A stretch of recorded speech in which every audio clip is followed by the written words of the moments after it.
My husband walked into our luxury penthouse, slapped signed divorce papers onto the dining table, and told me his 26-year-old mistress was waiting in the lobby.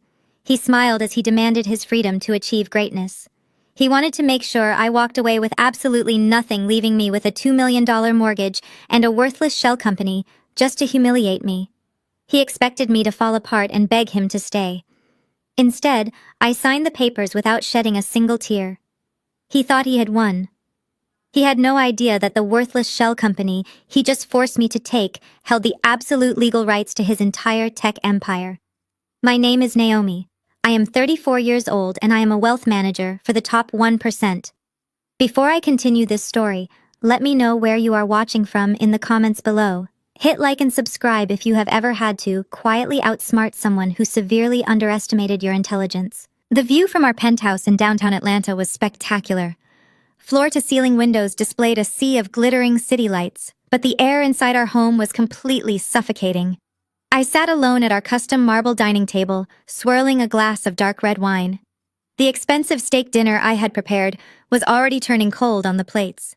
I listened to the sound of the private elevator opening. The heavy front door swung open, and Marcus walked in. He did not look like a husband coming home to his wife after a long day. He looked like a hostile corporate raider stepping into a boardroom to finalize a hostile takeover. At 36 years old, Marcus was the chief executive officer of a highly anticipated tech startup.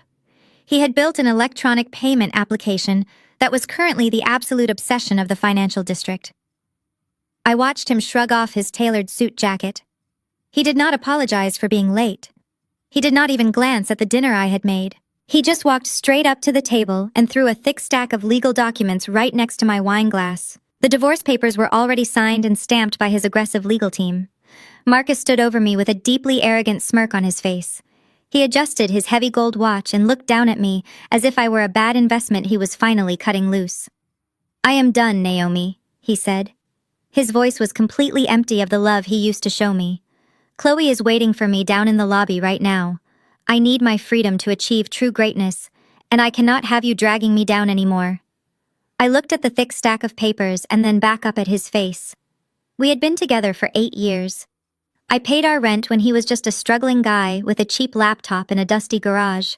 Now that he was wearing $1,000 shoes and driving a luxury sports car, he suddenly needed to be free. Chloe was a 26-year-old lifestyle influencer. She cared more about luxury handbags and her social media followers than building a real foundation. Marcus told me I was too rigid and too obsessed with spreadsheets to understand his creative genius, but I did not scream at him. I did not throw my wine in his face. As a risk management consultant, I never let emotions dictate my financial actions. I simply took a slow sip of my wine and asked him what his terms were. Marcus pulled out a heavy leather chair and sat across from me. He leaned forward with the blinding confidence of a man who thought he had outsmarted the entire world. He told me he was taking the startup completely. He was taking all the liquid assets he had already drained and moved to offshore accounts over the past few months. He demanded a clean break. No alimony and absolutely no spousal support. In return, he said he was generously leaving me the old property my family had passed down to me. The massive catch was that my family home currently carried a $2 million mortgage. I had taken out that massive loan years ago specifically to fund his early seed rounds when no bank would even look at him. He actually laughed out loud as he pointed out my massive debt. He told me he was being incredibly kind by not forcing a sale of the property just to take half the equity. Then he flipped to the very last page of the document. He tapped his finger heavily on a specific clause near the bottom. "And just to show you I am not a monster, I am giving you sole ownership of N&C Holdings," he said with a cruel laugh. N&C Holdings was a shell company.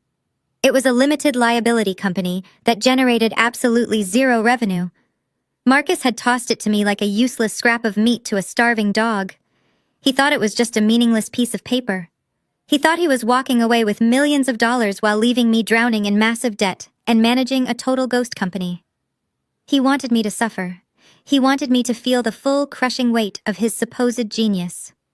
"Sign it, Naomi," he demanded. "Let us stop pretending you belong in my high-paced world anymore. Just sign the papers and go figure out how you are going to pay that massive mortgage on a boring consultant salary." I looked deeply into the eyes of the man I had supported for years.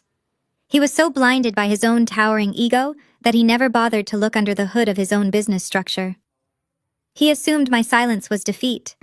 I picked up the heavy gold pen resting on the table. I did not hesitate. I did not ask for a single penny more. I smiled slightly and signed my name on the dotted line. Marcus snatched the papers back instantly, as if I might change my mind. He practically strutted out of the penthouse, leaving me sitting alone in the quiet dining room. He thought he had completely destroyed my future, but as I took another sip of my wine, I could not help but smile. He was so desperate to marry his young influencer that he had legally severed all ties and waived all rights to N&C Holdings. He just handed me absolute legal control over his entire software source code. He just did not know it yet. The heavy front door did not even have time to click shut before it was violently pushed open again. I was still holding the gold pen when Shirley marched into my foyer. At 60 years old, my mother-in-law was draped in expensive cashmere and thick gold jewelry that was paid for by the credit card I diligently cleared at the end of every single month. She did not bother to knock or wipe her designer boots on the mat.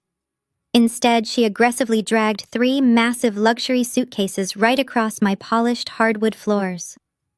She stopped in the center of the living room and glared at me with a look of absolute disgust. "I see my son finally handed you the papers," she snapped. Her eyes darted to the signed documents resting next to my wine glass. A triumphant smile spread across her wrinkled face. Without waiting for an invitation, she marched straight past me and headed directly into the master bedroom. I calmly placed the pen down and followed her to the doorway. Shirley threw open the custom walk-in closet and began violently yanking Marcus's expensive suits off their velvet hangers. She tossed them haphazardly into the open suitcases. I leaned against the doorframe and watched her pack his things. She was acting as if she were rescuing a hostage from a terrible prison. "You know, Naomi, my son is a true visionary," she said, without looking back at me. "He is a self-made tech genius. He built a multi-million-dollar empire from the absolute ground up. He manifested his success through pure brilliance while you were just sitting at a desk punching numbers into a calculator." I listened to her rewrite history right in front of my face. Through Shirley's eyes, Marcus was a glittering god who had conquered the business world entirely on his own. She conveniently erased the years I worked double shifts to keep our electricity on. She completely forgot that I used my own savings to buy the high-speed servers he needed to write his very first lines of code. In her mind, I was nothing but a lucky leech. To her, I was just a desperate woman who had attached herself to a rising star before he realized his true market value. "You should be down on your knees thanking him for leaving you this house," Shirley spat, as she shoved a pile of silk ties into a side pocket. "Even with that massive mortgage, you are lucky he did not throw you out onto the street. You have squeezed enough out of his pockets all these years. It is time you step aside for a woman who actually fits into his new world." She turned to face me and looked me up and down with intense judgment. "A woman who buries her nose in boring spreadsheets is not fit for a tech genius chief executive officer," she sneered. "You lack the grace for high society. You do not understand networking or public relations. You do not even care about building a personal brand." Chloe knows exactly how to handle his public image. She knows how to smile for the cameras and charm the investors. All you know how to do is nag him about budgets and risk management. You are suffocating his potential. I did not defend my career. There was no point in explaining to a woman who had never worked a day in her life that wealth management for the top 1% was not just punching numbers into a calculator. I held the keys to financial doors that Marcus did not even know existed, but I let her talk. I let her reveal every ugly thought she and her son had been whispering behind my back for months. Shirley zipped up the first suitcase with a loud, aggressive sound. She grabbed the handle of the second bag and locked her eyes directly onto mine. She was preparing to deliver what she thought would be the ultimate death blow. "Besides," she said, lowering her voice into a cruel whisper, "Marcus needs a real heir for his legacy. Chloe is already carrying my grandson. It is something you were far too busy with your little consulting job to ever give him." She paused and waited for my reaction. She wanted to see my face crumble. She wanted me to fall to the floor and sob over the fact that another woman was giving my husband the child we had delayed having. She wanted the satisfaction of utterly breaking me. I stood perfectly still. I looked at the smug satisfaction practically radiating from her pores. "Congratulations, Shirley," I said with a completely flat and steady voice. "I am sure a newborn baby is exactly what a startup founder needs right before a major venture capital funding round. Tell Marcus I wish him all the luck in the world balancing late-night feedings with board meetings." Shirley scoffed, clearly annoyed that I was not having a nervous breakdown in her presence. You are so incredibly bitter, Naomi. It is honestly pathetic. She aggressively zipped up the remaining suitcases and dragged them toward the front door. The wheels scraped loudly against the wood, echoing through the silent apartment. She paused with her hand on the brass doorknob and shot me one final look of pure contempt. Do not expect an invitation to the wedding, she snapped, and do not try to call him crying when the bank comes to foreclose on this dump. He changed his phone number this morning. The heavy door slammed shut behind her. The sudden silence in the penthouse was deafening. I walked slowly back to the dining table. I picked up my wine glass and carried it into the kitchen. I poured the dark red liquid down the stainless steel sink and watched it swirl down the drain. They thought they had left me with absolutely nothing. They thought they had discarded a boring accountant who was drowning in debt. They had no idea that the silent woman they just humiliated was holding the detonator to their entire fake empire. I pulled out my phone and drafted a highly encrypted message to my private legal team. The game had not even started yet. The very next morning, I walked into the towering glass skyscraper that housed the most expensive corporate law firm in Atlanta. Marcus had summoned me to finalize the binding separation agreement. The papers he had thrown at me the night before were just the initial petition, but he was in a massive rush to make everything permanent. He wanted the final settlement signed and notarized immediately so he could officially marry his young influencer without any lingering financial baggage. I stepped into the massive conference room. It smelled like expensive leather and toxic arrogance. Marcus was already sitting at the head of the long mahogany table. He was aggressively typing on his phone and probably texting Chloe about her wedding dress fitting. Sitting right next to him was his lead attorney. The man wore a custom suit and looked at me with the kind of fake pity usually reserved for discarded wives. Marcus did not even bother to look up from his screen when I took my seat. His attorney cleared his throat and slid a thick bound document across the polished wood table toward me. The lawyer explained that they had expedited the paperwork overnight. He pointed a silver pen at a specific paragraph on the third page. He explained that in exchange for me absorbing the $2 million mortgage debt, Marcus was formally transferring 100% ownership of a limited liability company called N&C Holdings directly to me. Marcus finally put his phone face down on the table and laughed. He leaned back in his heavy leather chair and tossed a thin manila folder across the table. It landed right in front of me. "Take that garbage company as a parting gift, Naomi," he said with a deeply mocking tone. "It is a completely worthless shell. It generates zero revenue and has zero employees.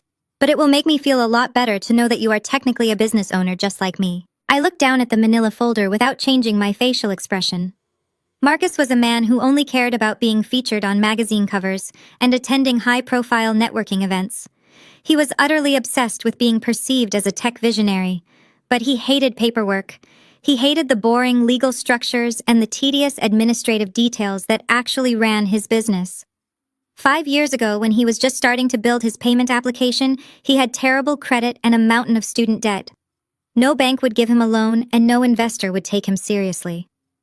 So I used my own pristine credit score and my own personal savings to establish N&C Holdings. I paid the best intellectual property lawyers in the state to register every single line of his software code under that specific company. Then I drafted a rock-solid licensing agreement that allowed his public-facing startup to use the software for exactly $1 a year. He signed it back then without ever reading the fine print.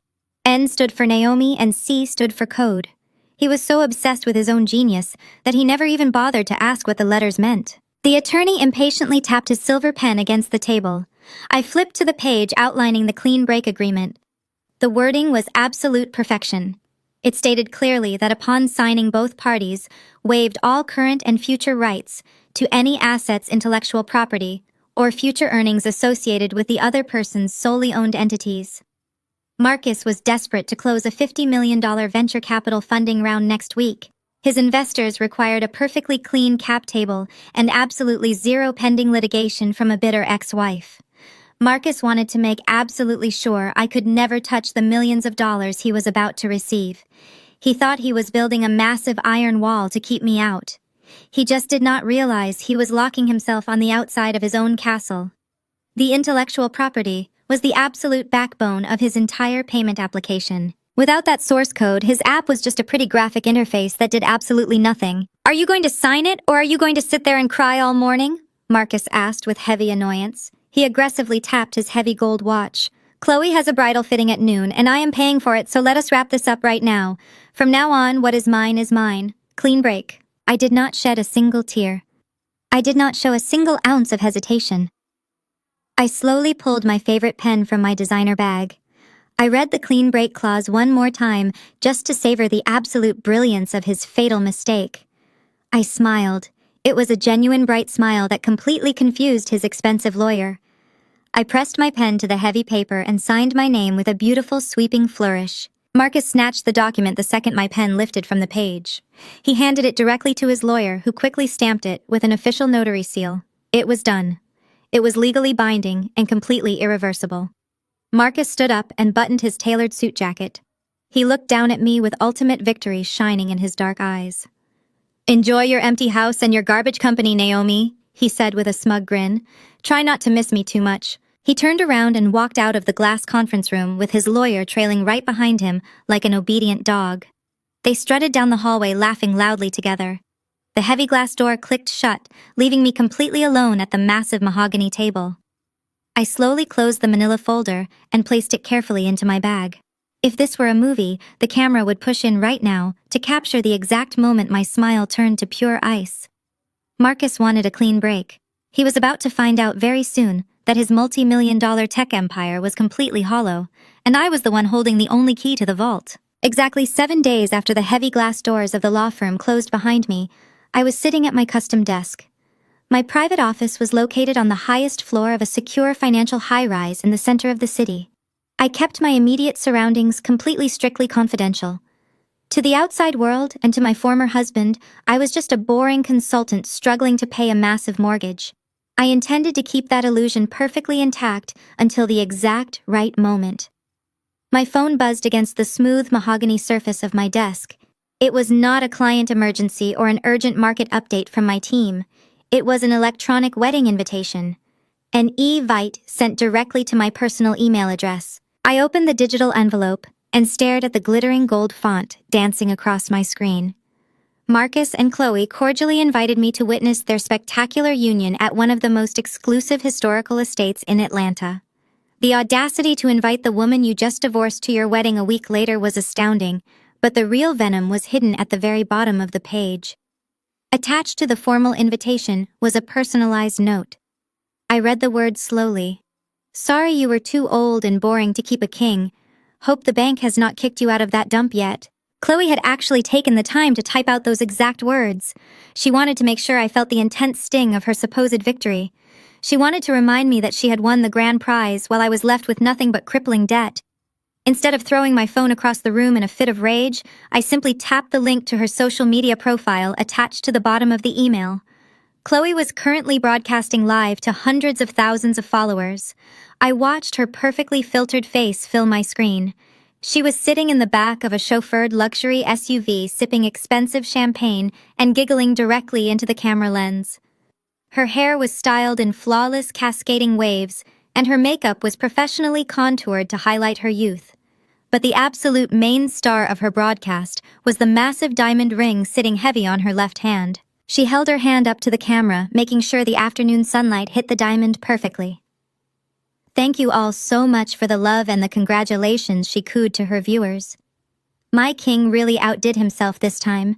He knows that a woman of high value deserves the absolute best in life." She paused to take another sip of champagne and let out a highly dramatic sigh. "I am just so incredibly glad we can finally move forward and plan our future. It has been so exhausting dealing with all the negative energy from his past. You know exactly how it is, guys. Sometimes you have to forcefully remove an old, stubborn obstacle before you can build a real empire." The old, stubborn obstacle. She was talking about me.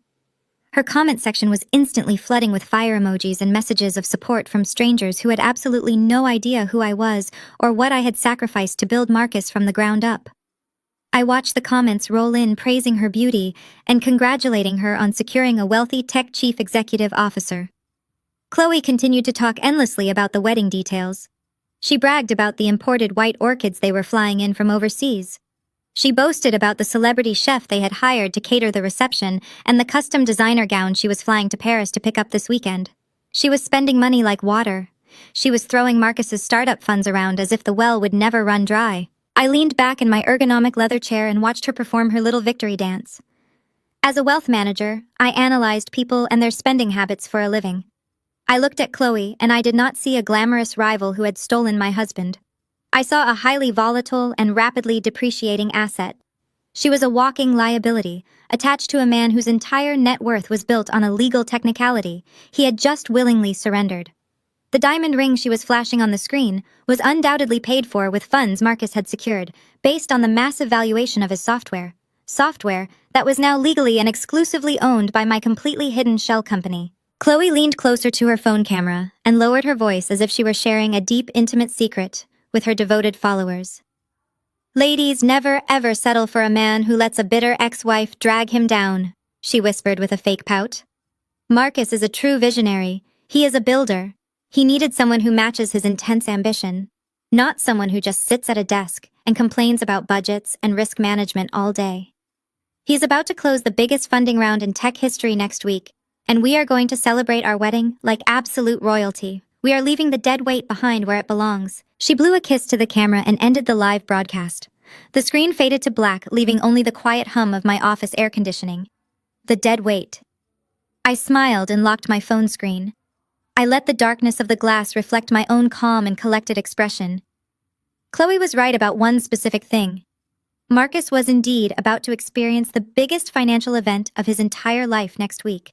She just had the direction of the cash flow completely wrong. They were planning a multi-million-dollar wedding funded entirely by the fragile illusion of a tech empire. They were happily dancing on the deck of a sinking ship and celebrating the fact that they had just thrown their only life raft overboard.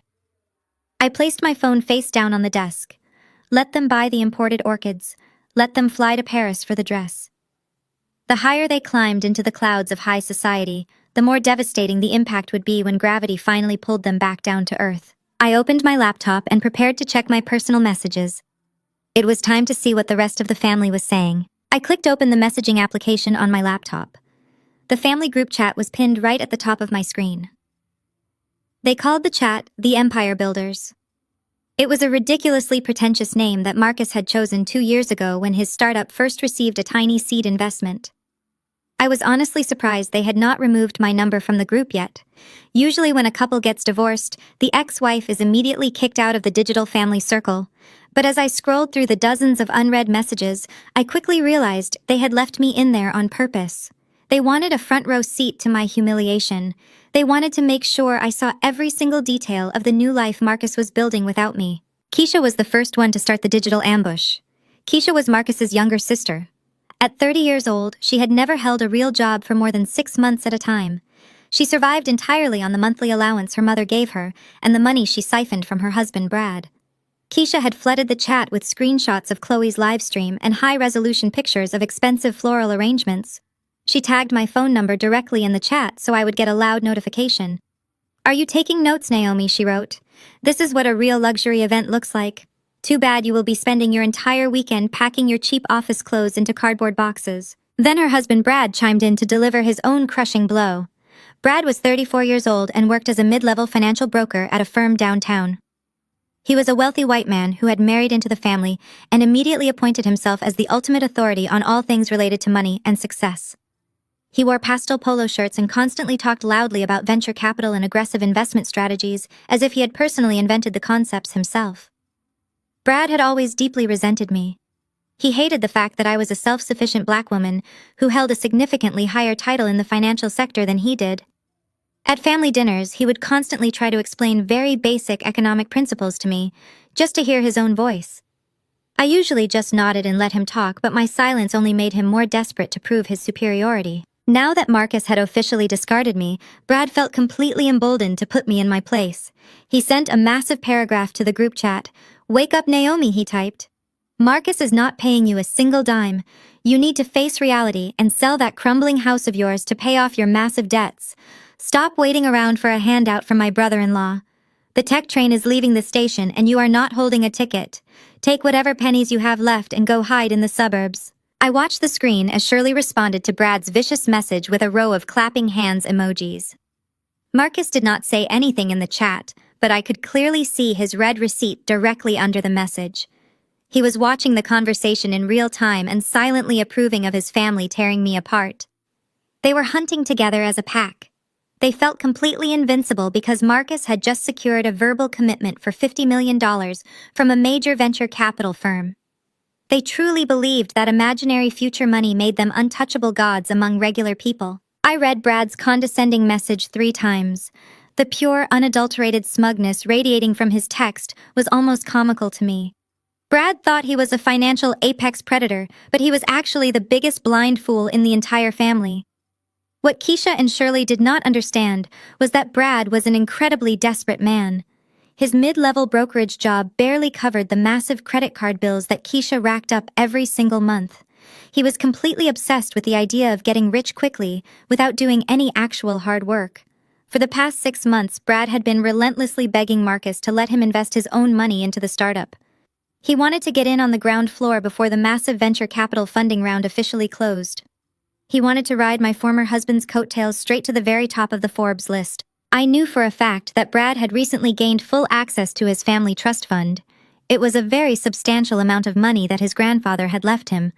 Brad was exactly the kind of arrogant finance bro who would risk everything on a flashy tech application without ever conducting a proper due diligence check.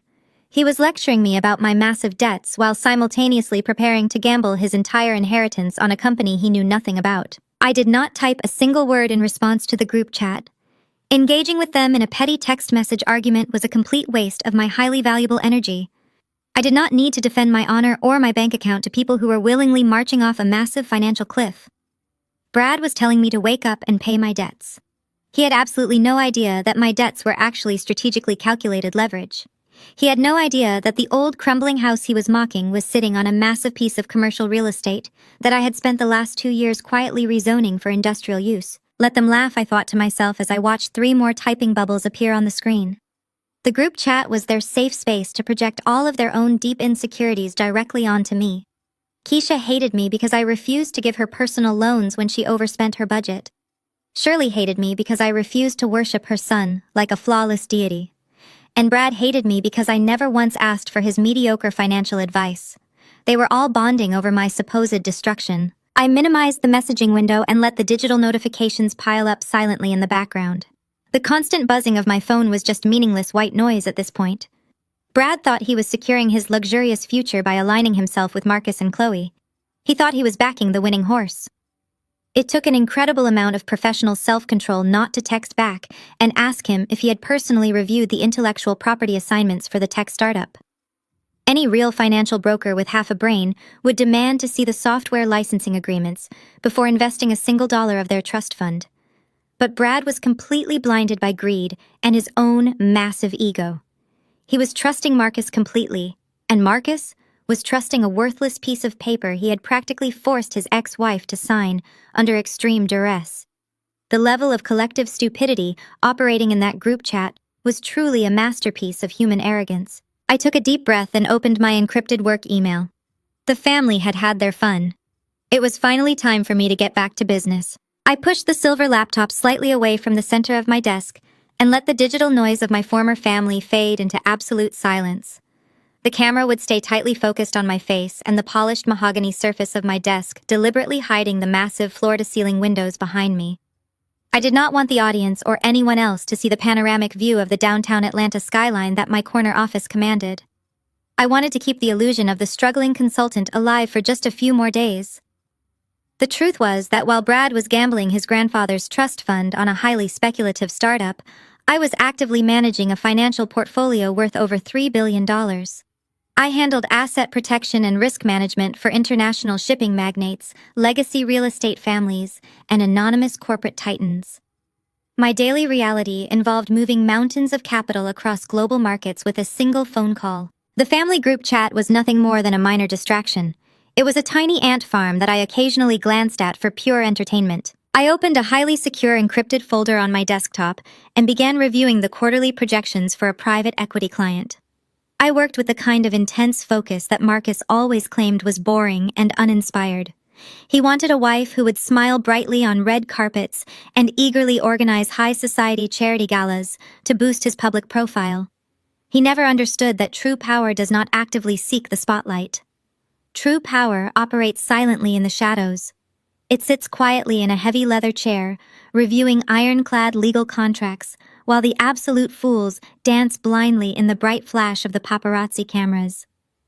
Marcus and Chloe were currently spending hundreds of thousands of dollars on imported white orchids, celebrity chefs, and designer wedding outfits for an event that was fundamentally built on a massive financial lie. They genuinely thought the $50 million venture capital injection was a guaranteed lock. They had already mentally spent the money to elevate their lifestyle. But Tier 1 venture capital firms do not just hand over a $50 million check because a founder has a charismatic smile and a pretty new influencer wife. They require rigorous legal due diligence. They require concrete, unassailable proof of intellectual property ownership. A soft double knock on my heavy oak office door pulled my attention away from the international market projections. The door clicked open, and my executive assistant stepped into the room. Her name was Maya. She was a brilliant 28-year-old black woman with dual degrees in corporate law and advanced financial theory. She did not walk with the frantic, scattered energy of someone dealing with an unexpected corporate emergency. She moved with the calm, calculated precision of a professional who knew exactly how much destructive power she held in her hands. Maya walked straight to my desk and carefully placed a single thick manila folder perfectly in the center of my leather blotter. It was the exact same type of cheap folder Marcus had mockingly thrown at me in the law firm conference room just 1 week ago. But this one felt significantly heavier with consequence. "Boss," she said with a completely neutral expression that barely hid her underlying satisfaction. "The private courier just dropped this off directly from the downtown courthouse.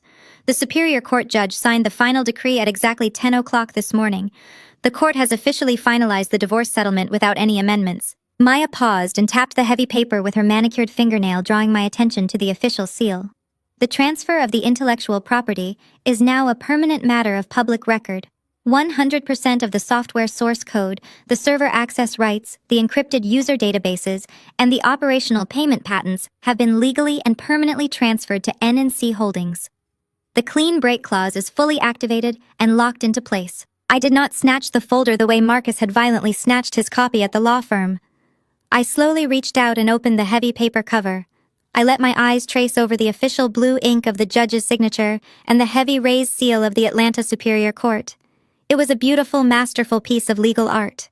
It was the ultimate receipt for 8 years of my quiet patience, my early financial backing, and my silent endurance of his massive ego. Marcus was now completely and legally severed from his own creation.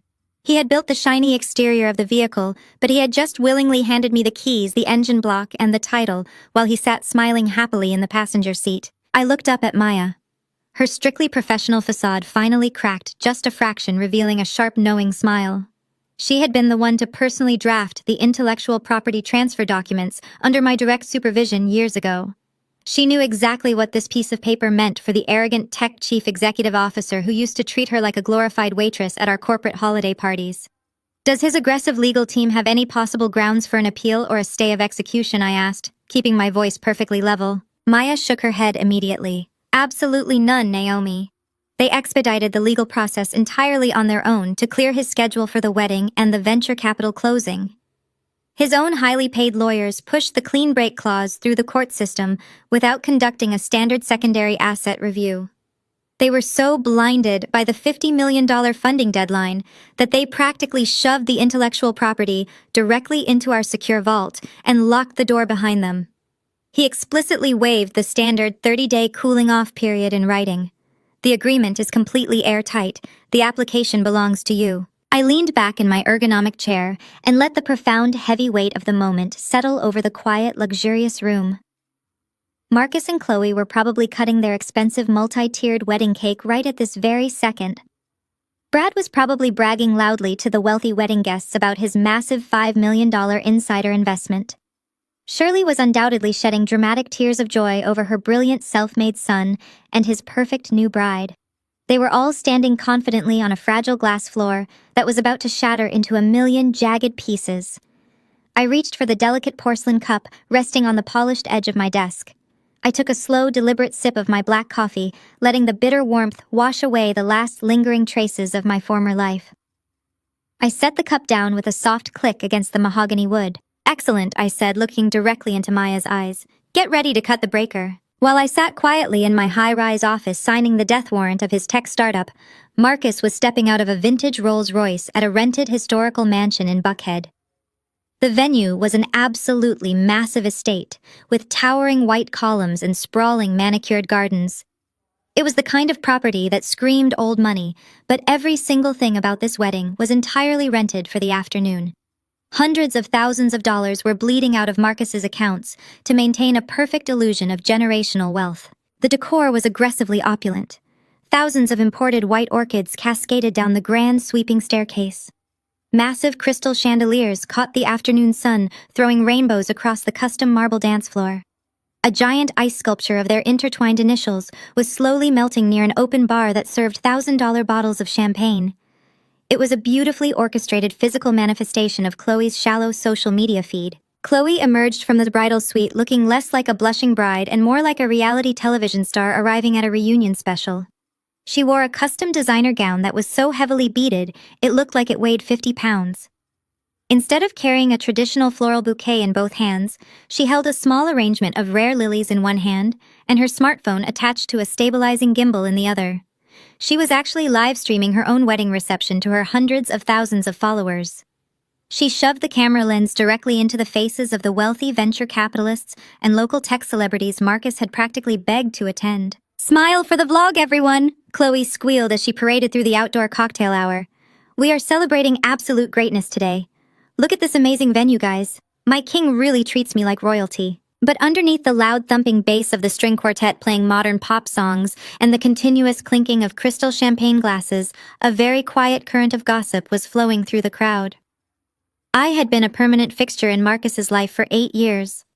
Many of the early angel investors and tech executives in attendance had only written their initial checks to his startup because they deeply trusted my conservative risk management background. They were huddled in small tight groups near the edges of the rose garden, whispering behind their hands. "It has only been exactly 7 days," one older prominent investor murmured to his wife while watching Chloe aggressively pose for a selfie. "Naomi built that boy from the absolute ground up. She managed his entire back office and kept him out of bankruptcy.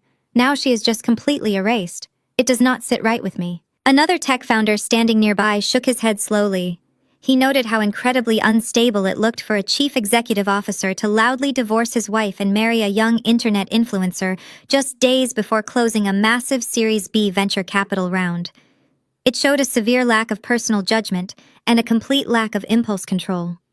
The whispers were starting to spread, threatening to ruin the perfect image Marcus was trying so desperately to project.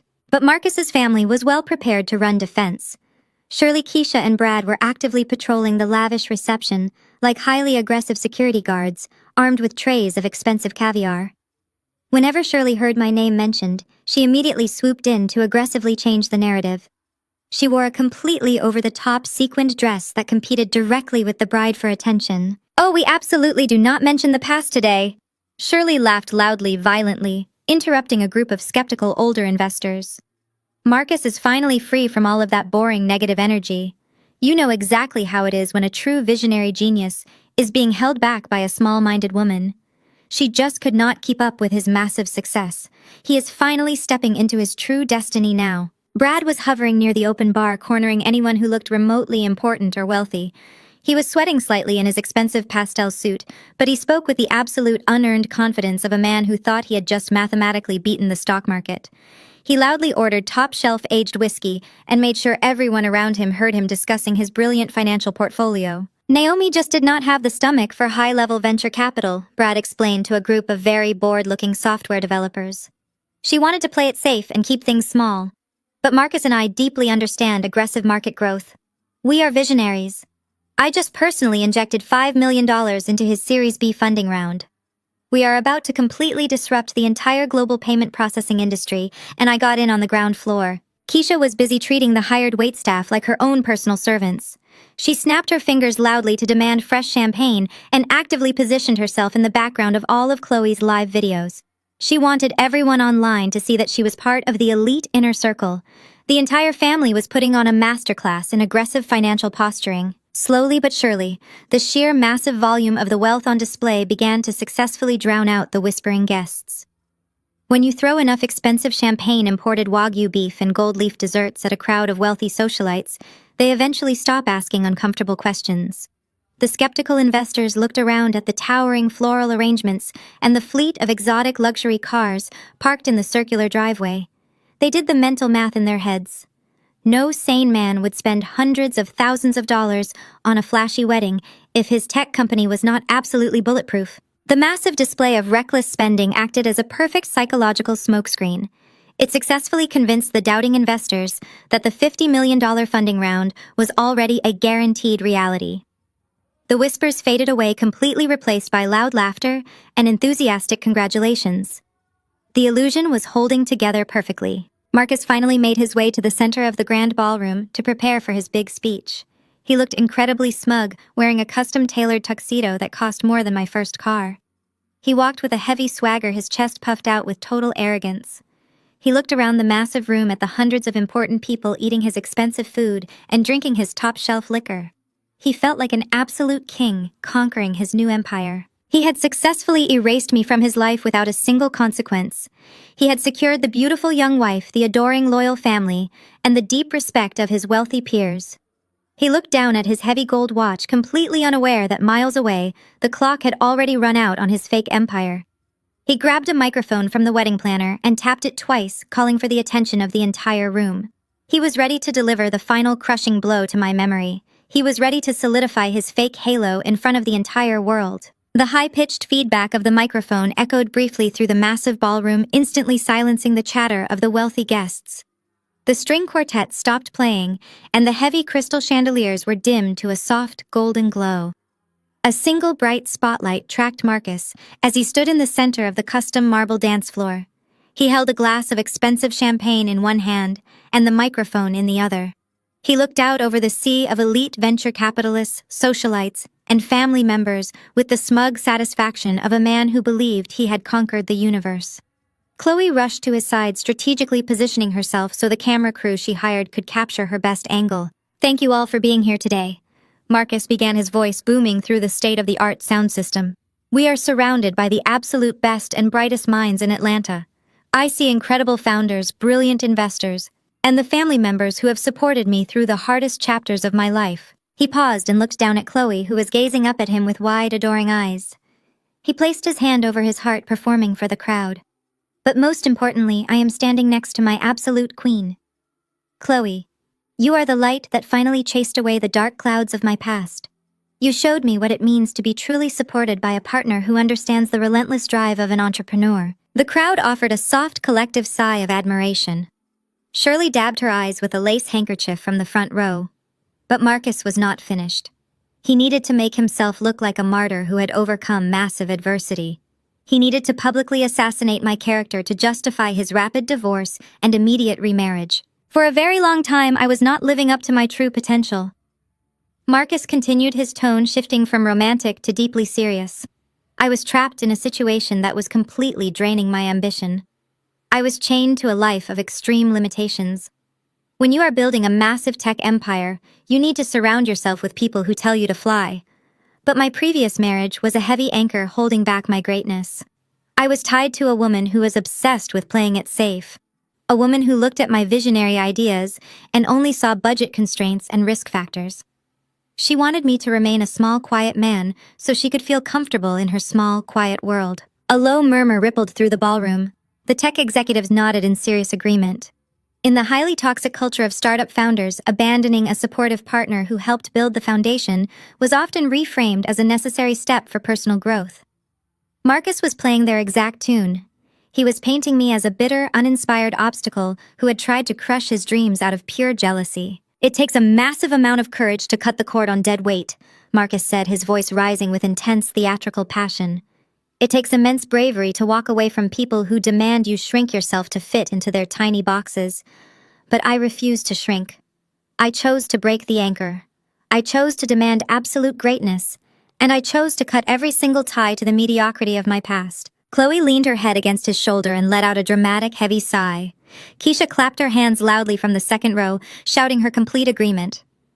Brad raised his whiskey glass high in the air, nodding vigorously. "And because I had the courage to cut that dead weight," Marcus shouted, his voice echoing off the high ceilings. "I am standing here today as a completely liberated man. But I am not just celebrating my beautiful new bride today. I am celebrating the ultimate validation of my life's work." The room suddenly grew incredibly quiet. Every single wealthy investor and tech journalist in the crowd leaned forward. They could smell the money. They knew a major financial announcement was coming, and in their world, money was the only metric that actually mattered. "For the past 6 months, I have been in highly confidential talks with one of the most exclusive shadow venture capital firms in the entire country," Marcus announced, pacing slowly across the dance floor. "They are notoriously strict. They demand absolute perfection. They demand a flawlessly clean legal slate and a completely unencumbered corporate structure.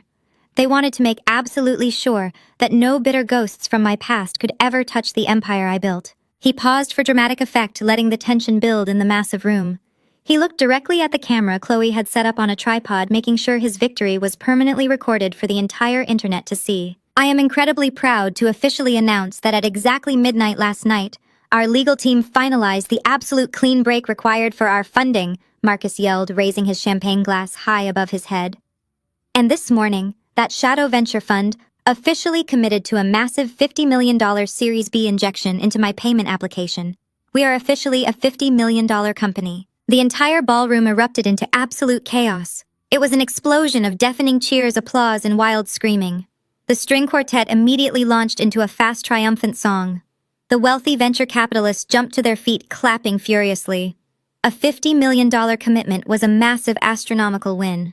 It meant the startup was on a direct path to a billion-dollar valuation. Chloe broke down into loud, performative tears of joy. She threw her arms around Marcus's neck, sobbing directly into his tuxedo jacket, while making sure her massive diamond ring was perfectly visible to the cameras.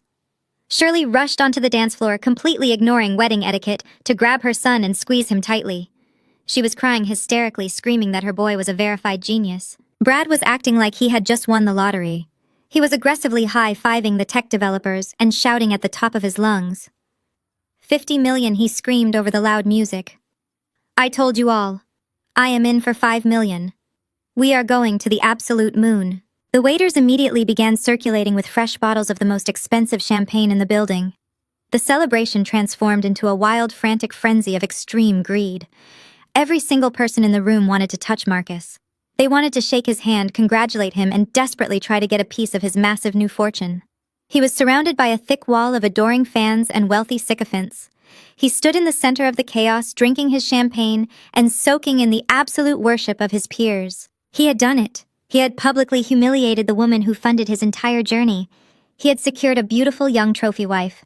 He had legally severed all ties with his past, and he had just secured a $50 million bag of venture capital cash. He was completely on top of the world. He was an unstoppable financial god. But as Marcus smiled for the flashing cameras and accepted the endless handshakes from the elite investors, he was completely oblivious to the fatal flaw in his brilliant master plan. The Shadow Venture Fund had indeed demanded a perfectly clean cap table. They had demanded that his intellectual property be completely unencumbered by any previous marital claims. Marcus thought his aggressive clean break divorce agreement had satisfied those strict requirements perfectly. He thought forcing me to take N&C Holdings had protected his software. He had no idea that the venture capital firm had not yet conducted their final secondary technical audit. They had committed the $50 million based entirely on his sworn legal statements that he owned the source code. They were scheduled to ping the main servers tomorrow morning to finalize the transfer of the funds. Marcus was currently celebrating the sale of a massive mansion, but he had just legally handed the deed, the locks, and the entire foundation to the woman he was publicly calling an anchor. The loud cheers echoing through the rented ballroom were nothing more than the final joyful sounds of a massive financial Titanic steaming directly toward a hidden iceberg. And I was sitting quietly in my office, with my hand resting firmly on the controls of that exact iceberg, just waiting for the perfect moment to strike. The applause following Marcus's announcement was completely deafening. The rented ballroom felt less like a wedding reception and more like a chaotic stock exchange trading floor. Waiters scrambled to open more champagne, while wealthy investors crowded around the dance floor trying to get a moment of Marcus's time. But the person who pushed his way to the front of the crowd the fastest was Brad. His face was flushed red from top-shelf whiskey and absolute greed. He could not stand the fact that Marcus was getting all the attention. Brad needed everyone in the room to know that he was also a financial genius. He needed to prove that he belonged in this elite circle of multimillionaires. Brad snatched the microphone right out of Marcus's hand. He stumbled slightly, but quickly caught his balance, smoothing down his expensive pastel suit jacket. "Listen up, everyone," Brad shouted into the microphone. His voice was slurred but dripping with extreme arrogance. "Marcus is a visionary, but it takes a real financial expert to spot a unicorn before it takes flight. I am a broker. I analyze markets for a living. And when I looked at my brother-in-law's tech company, I did not see a risky startup. I saw the future of global finance." The crowd quieted down slightly, watching the sweaty white finance broker claim his piece of the glory. Keisha was standing near the front row, cheering wildly for her husband. She had a massive smile on her face, completely convinced that she was about to become the wealthiest woman in Atlanta. A lot of people doubted Marcus. Brad continued pacing across the dance floor. A lot of small-minded people, including some who used to be part of this very family, thought he was dreaming too big. But I put my money exactly where my mouth is. Last week, I completely liquidated my grandfather's trust fund. I cashed out every single conservative portfolio I owned. I even took out a massive second mortgage on my own home to scrape together the capital. I dumped exactly $5 million into this Series B funding round. A loud murmur rippled through the crowd. Liquidating a trust fund and mortgaging a home to invest in a single early-stage tech startup was an incredibly reckless financial move. It went against every single rule of basic wealth management. But in that room, fueled by the news of the $50 million commitment, Brad did not look like a fool to them. He looked like a bold, aggressive gambler who was about to win the absolute jackpot. "When this company goes public next year, that $5 million is going to turn into $50 million, Brad screamed, throwing his free hand into the air. "We are keeping the wealth right here in the family. We are building a dynasty." Keisha ran onto the dance floor and threw her arms around Brad. The crowd cheered again, caught up in the infectious wave of extreme greed. Brad handed the microphone back to Marcus, looking incredibly smug. He had just publicly chained his entire financial existence to his brother-in-law. He had bet his house, his inheritance, and his marriage on a tech application that he had never even properly audited. But the absolute height of the family delusion was still yet to come. Shirley stepped out from the crowd and walked slowly toward her son. She wiped dramatic tears from her eyes with her lace handkerchief. She motioned for Marcus to lower the microphone so she could speak directly into it. The room fell completely silent. They were ready for a touching moment between a successful founder and his devoted mother. When Marcus was a little boy, he used to take apart the television just to see how it worked. Shirley began, her voice trembling with intense emotion. "I always knew he was brilliant. I always knew he was destined to change the world. But building an empire takes real sacrifice. It takes absolute unwavering loyalty. It takes a family that believes in you when the rest of the world turns their back." She looked directly into the camera lens that Chloe was holding. She wanted this next statement to be permanently recorded. She wanted to make sure I saw it wherever I was hiding. When Marcus told me he was finally breaking free from his toxic past and needed a clean slate, I did not hesitate for a single second, Shirley cried. "A mother knows a true genius when she sees one. So last month I went to the bank. I took out a second mortgage on the family home, the house we have owned for 30 years. I took every single penny of equity I had left and I gave it to my son. I backed my boy because I know he is going to buy me a mansion 10 times the size of that old house." The ballroom erupted into a chorus of sympathetic ahs and loud applause. Marcus looked genuinely moved. He wrapped his arms tightly around his mother and hugged her in front of the flashing cameras. It was a picture-perfect moment of family loyalty and triumph. Shirley had risked her entire secure retirement to back her golden child. She had literally bet the roof over her head on his supposed tech genius. Marcus grabbed the microphone one last time. He looked around the room, his chest puffed out with total pride. He had his wealthy investors. He had his loyal family who had literally given him their last dimes. And he had his beautiful young bride. He turned to Chloe and pulled a small velvet box from his tuxedo pocket. "To celebrate our new empire and our $50 million future." "I have one more surprise," Marcus announced. He opened the box to reveal a massive diamond wedding band designed to perfectly match her engagement ring. Chloe gasped loudly, covering her mouth with her hands.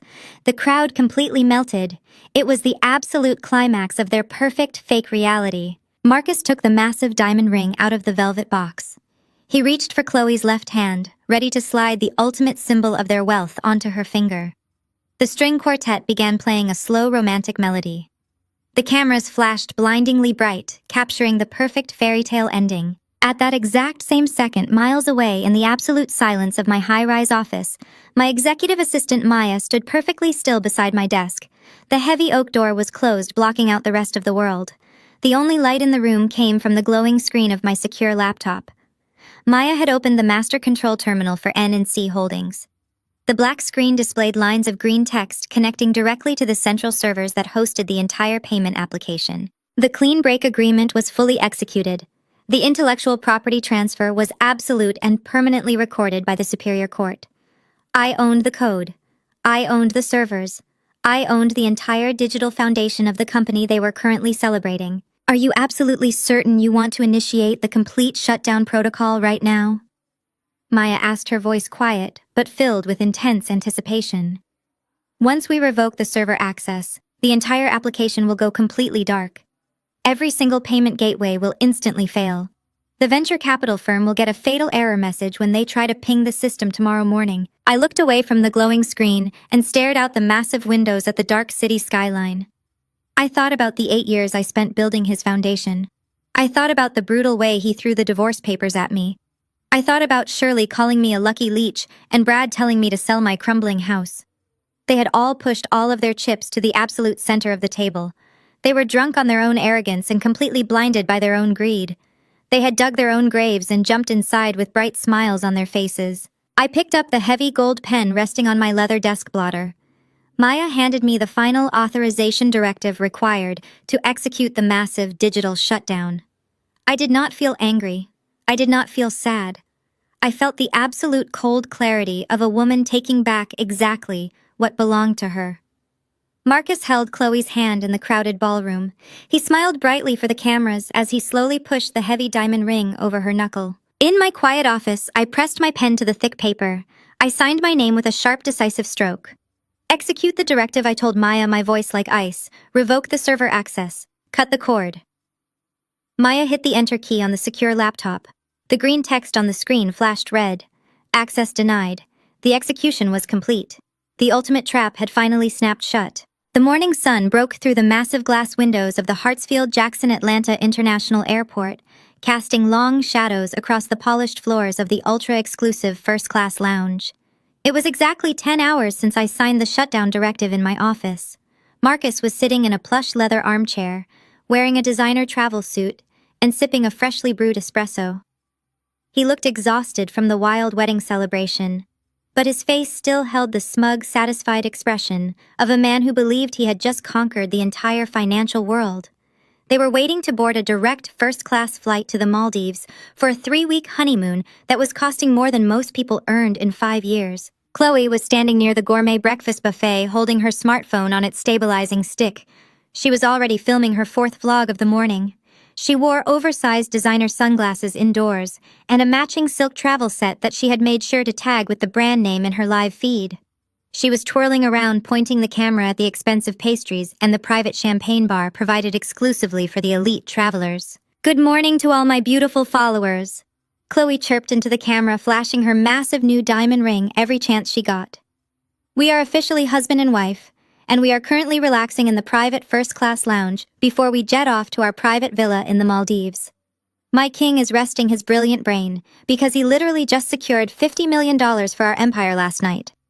I am so incredibly blessed to be living this perfect life with the smartest man on the planet." Marcus watched her perform for the internet and smiled proudly. He took another sip of his espresso and leaned back into the soft leather. He loved the attention. He loved that hundreds of thousands of strangers were currently watching his beautiful young wife brag about his massive wealth. He felt completely untouchable. He had successfully discarded his boring past and stepped into a glittering new reality. Then his smartphone vibrated against the glass tabletop. It was a short, sharp buzz. Marcus ignored it, assuming it was just another congratulatory text message from one of the wealthy investors who had attended the wedding reception. He wanted to finish his espresso and bask in the glory of his victory. But 3 seconds later, the phone vibrated again. Then it vibrated 3 times in rapid succession. Then the screen lit up completely, and the device began shaking violently on the table with a continuous stream of incoming calls and high-priority text messages. Chloe spun around, still pointing the camera in his direction. "Honey, your phone is absolutely blowing up," she laughed playfully. "Everyone wants a piece of the tech genius today. Tell them they have to wait 3 weeks. You belong exclusively to me right now." Marcus offered a strained chuckle for the live broadcast, but a tiny knot of irritation began to form in his stomach. He hated being bothered with minor operational issues when he was off the clock. He was the chief executive officer. He paid his technical team very generous salaries to handle the daily maintenance of the payment application. He reached across the table and picked up the vibrating device, expecting to send a quick, angry text, telling his staff to handle whatever minor server glitch had woken them up on a Sunday morning. But when he unlocked the screen, the blood instantly drained from his face. His notification center was completely overwhelmed. There were 42 missed calls from his chief technology officer. There were 27 urgent text messages from his lead software engineers. There were automated system alerts from their primary hosting provider flooding his inbox with critical warning tags in bright red text. Marcus felt a sudden chill run down his spine. He quickly swiped away the notifications and navigated to his home screen. He wanted to open the payment application himself to see exactly what the users were experiencing. He moved his thumb to tap the familiar blue and white logo that he had proudly displayed to the venture capital firm just a few days ago, but the logo was not there. Instead of the vibrant, colorful icon he was used to seeing, the application square was completely grayed out. It looked like a dead link. It looked like an application that had been forcibly removed from the operating system. Marcus tapped the grayed-out icon with a frantic, heavy push of his thumb. The screen briefly flashed black, and a small white loading circle spun for exactly 2 seconds before a cold, sterile system message popped up on his screen. The message read, "Application unavailable. Connection to host server has been permanently severed. Please contact the administrator." His breathing suddenly became very shallow. He tapped the icon again. He tapped it 3 more times, his thumb hitting the glass screen with increasing aggressive force. The exact same sterile error message popped up every single time. "Application unavailable. Connection to host server has been permanently severed." This was not a minor coding bug. This was not a routine server maintenance issue. A grayed-out application meant the core code was completely inaccessible. It meant the entire digital infrastructure that processed millions of dollars in transactions had just vanished into thin air. Marcus quickly opened his mobile web browser and navigated to the administrative backend of his company. He typed in his highly secure credentials and hit enter. He expected to see the familiar dashboard displaying user activity and real-time revenue tracking. Instead, he was met with a blank white screen and a bold error code that made his stomach drop completely. Error 403.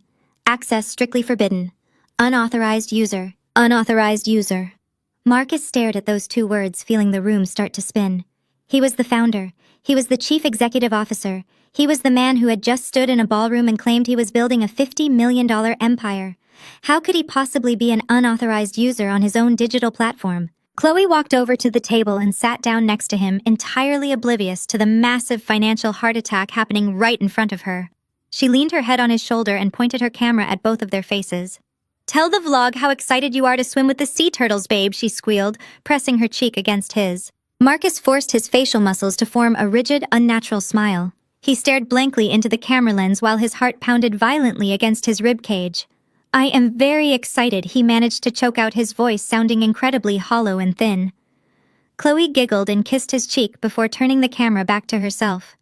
"He is just tired from being so incredibly successful," she told her followers. Marcus quickly locked his phone and shoved it deep into the pocket of his travel suit. He needed to get away from the camera. He needed to get away from the loud music playing in the lounge and the smell of the expensive pastries. He stood up so abruptly that his chair scraped loudly against the polished floor. "I need to use the restroom," he muttered, avoiding Chloe's confused gaze. "I will be right back." He did not wait for her response. He practically sprinted across the first-class lounge, pushing past a waiter carrying a tray of mimosa glasses. He slammed the heavy wooden door of the private restroom shut behind him and locked it tight. He pulled his phone back out with trembling hands. The screen was still lighting up with frantic notifications. The knot in his stomach had completely exploded into absolute blinding panic. He dialed the number for his chief technology officer. The phone did not even ring once before it was frantically answered. Kevin answered the call before the first ring even had a chance to finish. He did not say hello. He did not ask how the wedding went, or wish his boss a happy honeymoon. The chief technology officer just started screaming frantically into the receiver. "The application is completely down, Marcus." Kevin's voice was cracking with absolute, unadulterated terror. "And I do not mean we have a slow server or a minor routing bug. I mean we are experiencing a catastrophic total system failure. Every single payment gateway across the entire global network is locked tight. The application programming interface is completely dead. Our merchant portals are rejecting every single transaction.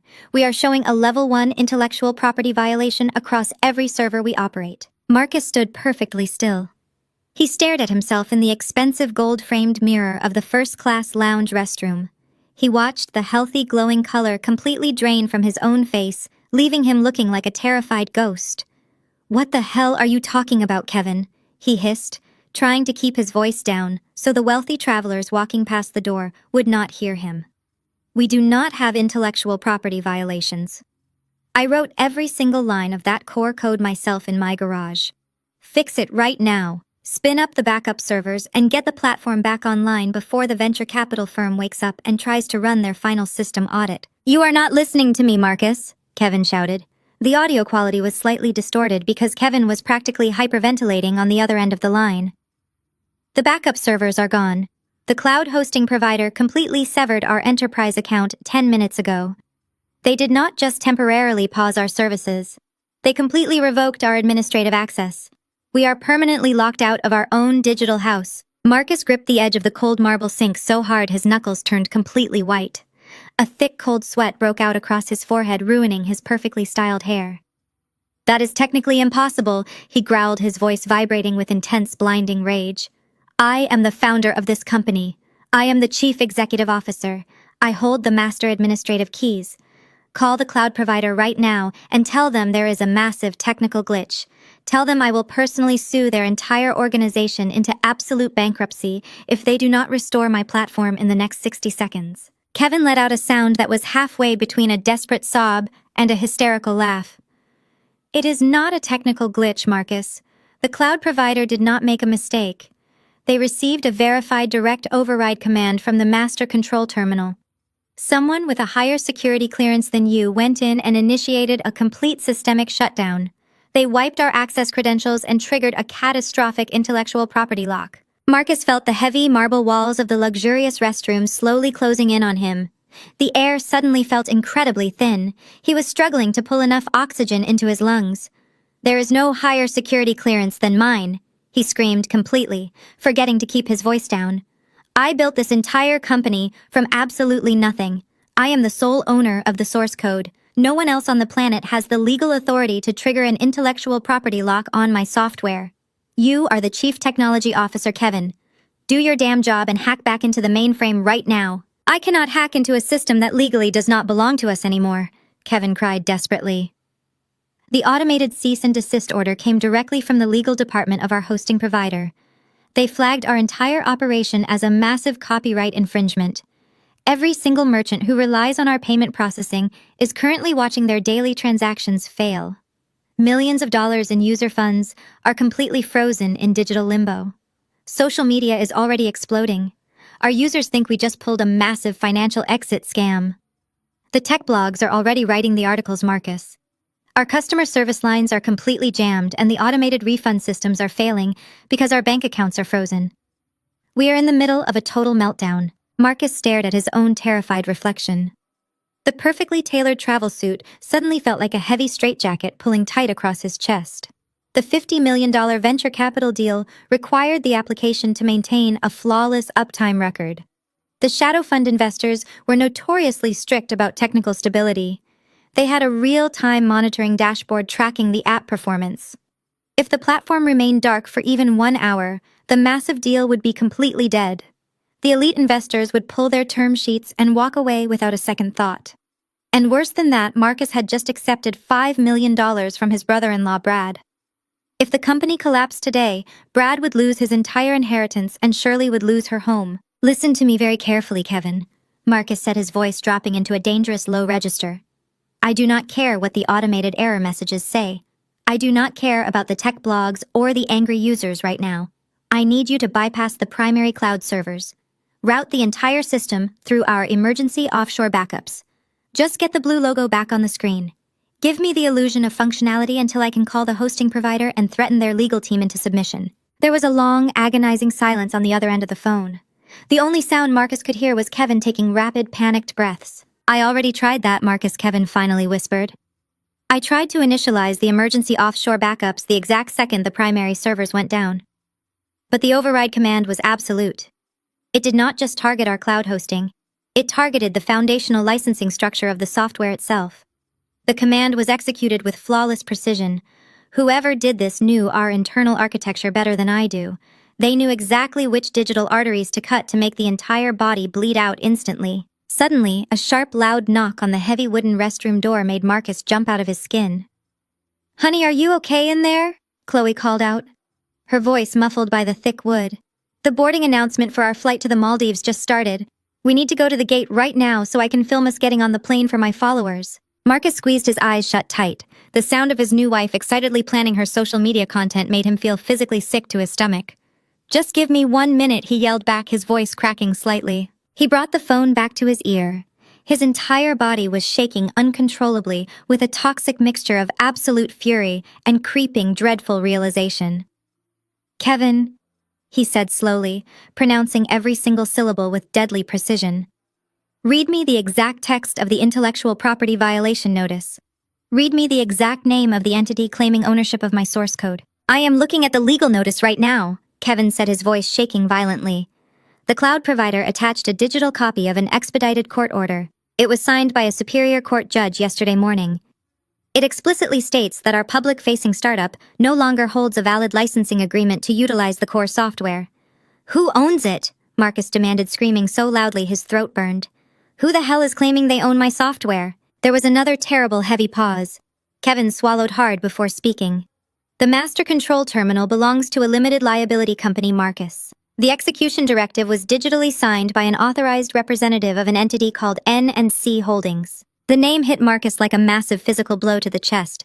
N&C Holdings, the completely worthless shell company he had thrown at his ex-wife in the law firm conference room, the garbage entity he had used to forcefully secure a clean break. The memories came flooding back to him with brutal, terrifying clarity. He remembered Naomi sitting quietly at the mahogany table. He remembered the calm, bright smile on her face as she signed the papers with her expensive pen. He remembered mocking her and telling her to enjoy managing a ghost company. He had never bothered to read the foundational licensing agreements when he started the company years ago. He had just eagerly signed whatever complex paperwork Naomi had put in front of him because he was too busy networking and pretending to be a visionary genius. He had completely forgotten that Naomi used her own pristine credit score and her own money to establish the intellectual property trust to protect him from his own bad financial habits. "Marcus," Kevin pleaded, his voice breaking into a quiet sob. "Who is N&C Holdings? What do we do? We are bleeding millions of dollars every single minute. The venture capital firm is going to call any second. Marcus, please tell me you know how to fix this." But Marcus could not speak. The expensive smartphone slipped slightly in his sweaty palm. He stood completely frozen in the luxurious airport restroom, staring at his own pale, terrified reflection. The massive $50 million empire was completely gone. The lavish wedding of the century was funded by stolen money. He had committed massive securities fraud by pledging intellectual property he did not legally own. And the quiet, boring consultant he had publicly humiliated was currently holding his entire life in the palm of her hand. A sudden sharp beep interrupted the heavy silence on the line. Another caller was merging into the secure conference call. It was David, the head of the corporate legal department for the startup. David did not sound frantic like Kevin. He sounded completely hollow and defeated, like a man who had just watched his entire career evaporate into thin air. "Marcus, tell me you are listening to me." David said, his voice flat and devoid of any professional courtesy. "I just got off a highly aggressive phone call with a team of corporate litigators representing N&C Holdings. The source code and the servers are not registered under our company, Marcus. They belong exclusively to them. And their lawyers just issued a massive federally binding cease and desist order against us." Marcus could barely hold the phone against his ear. His hand was shaking so violently that the device kept slipping against his sweaty skin. "David, you drafted my divorce settlement." Marcus choked out his voice, desperate and pleading. "You are the one who pushed the clean break clause through the court. You told me it would protect my assets from her. You told me the company was completely safe. I drafted exactly what you aggressively ordered me to draft." David snapped back suddenly, losing his professional composure. "You told me N&C Holdings was a meaningless shell company that she forced you to open years ago. You told me it had absolutely zero value. You explicitly demanded that we expedite the paperwork to get her off your back before the wedding. You signed a binding legal document waiving all current and future rights to anything owned by that entity. Marcus stared at the bathroom tiles. He could hear his own heartbeat thudding in his ears like a heavy drum. It turns out that Shell Company holds the absolute master licenses for every single piece of intellectual property we use? David continued, his voice dripping with pure disgust. Your ex-wife did not just take a worthless company, Marcus. She took the entire digital infrastructure. You legally signed away the engine of your own car and then threw a massive party to celebrate. The cease and desist order is ironclad. If we even attempt to spin up a single server to process a payment, we will be instantly slapped with a massive federal lawsuit for intellectual property theft. We do not own the app, Marcus. We own absolutely nothing. But I am the founder! Marcus screamed, hitting his fist against the marble sink. The sharp pain shot up his arm, but it was nothing compared to the crushing agony in his chest. I wrote the original code. I built the brand. She cannot just steal my entire life's work on a technicality. Take her to court, David. File an emergency injunction. Tell the judge she manipulated the paperwork. There is no manipulation to claim, Marcus, David replied coldly. You were the one who pushed for the expedited divorce. You were the one who demanded the clean break. You signed it of your own free will in front of multiple witnesses. A judge will look at this and laugh us right out of the courtroom. Naomi executed a perfectly legal corporate checkmate. We are completely dead in the water. Before Marcus could scream another desperate command at his legal director, a loud chime echoed from his phone. It was a high-priority text message alert. The sound was usually reserved for banking alerts and emergency server notifications. He pulled the phone away from his ear and looked at the glowing screen. The message was from the managing partner of the Shadow Venture Capital Fund. The same billionaire investor who had shaken Marcus's hand and promised him $50 million just 12 hours ago. Marcus read the text message. The words blurred together at first, but the brutal reality quickly snapped into focus. Marcus, we have been notified of a catastrophic Level 1 intellectual property dispute regarding your core software. Our automated risk management systems flagged the federal cease and desist order filed against your company this morning. Per the strict terms of our preliminary agreement, any unresolved legal encumbrances result in an immediate termination of our offer. We are officially withdrawing our Series B commitment of $50 million, effective immediately. Do not contact this firm again. The glowing screen of the smartphone slowly dimmed and faded to black. The phone slipped completely out of his sweaty hand and crashed loudly onto the hard tile floor. The screen cracked, shattering into dozens of sharp, jagged lines. Marcus could still hear Kevin and David shouting his name through the cracked speaker on the floor, but their voices sounded like they were coming from a million miles away. His legs suddenly lost all of their strength. His knees buckled beneath him, and he dropped heavily to the floor of the luxurious airport restroom. He fell to his knees, landing right next to the shattered phone. He could not breathe. He could not form a single rational thought. The massive financial empire he had built his entire identity around was completely gone. The $50 million he had promised to his wealthy guests was gone. The app that was supposed to change the world was gone. And then the absolute worst realization of all hit him like a runaway freight train. He thought about his brother-in-law, Brad. Brad had aggressively liquidated a $5 million trust fund and taken out a second mortgage just to invest in this company. He thought about his mother, Shirley. She had mortgaged the only home she had ever owned to back his supposed tech genius. He had gladly taken their money to fuel his massive ego. They had all invested their entire life savings into a company that was literally worth $0. They had bought shares in a completely empty digital box. Marcus had not just destroyed his own life. He had completely bankrupted his entire family. A sharp, loud knock echoed through the restroom door again. Chloe was standing right outside. "Babe, they are doing the final boarding call for our first-class flight," she yelled, her voice full of cheerful excitement. "The camera is rolling. Come out here so we can show everyone how billionaires travel." Billionaires. Marcus let out a sound that was a sickening mixture of a laugh and a desperate choking sob.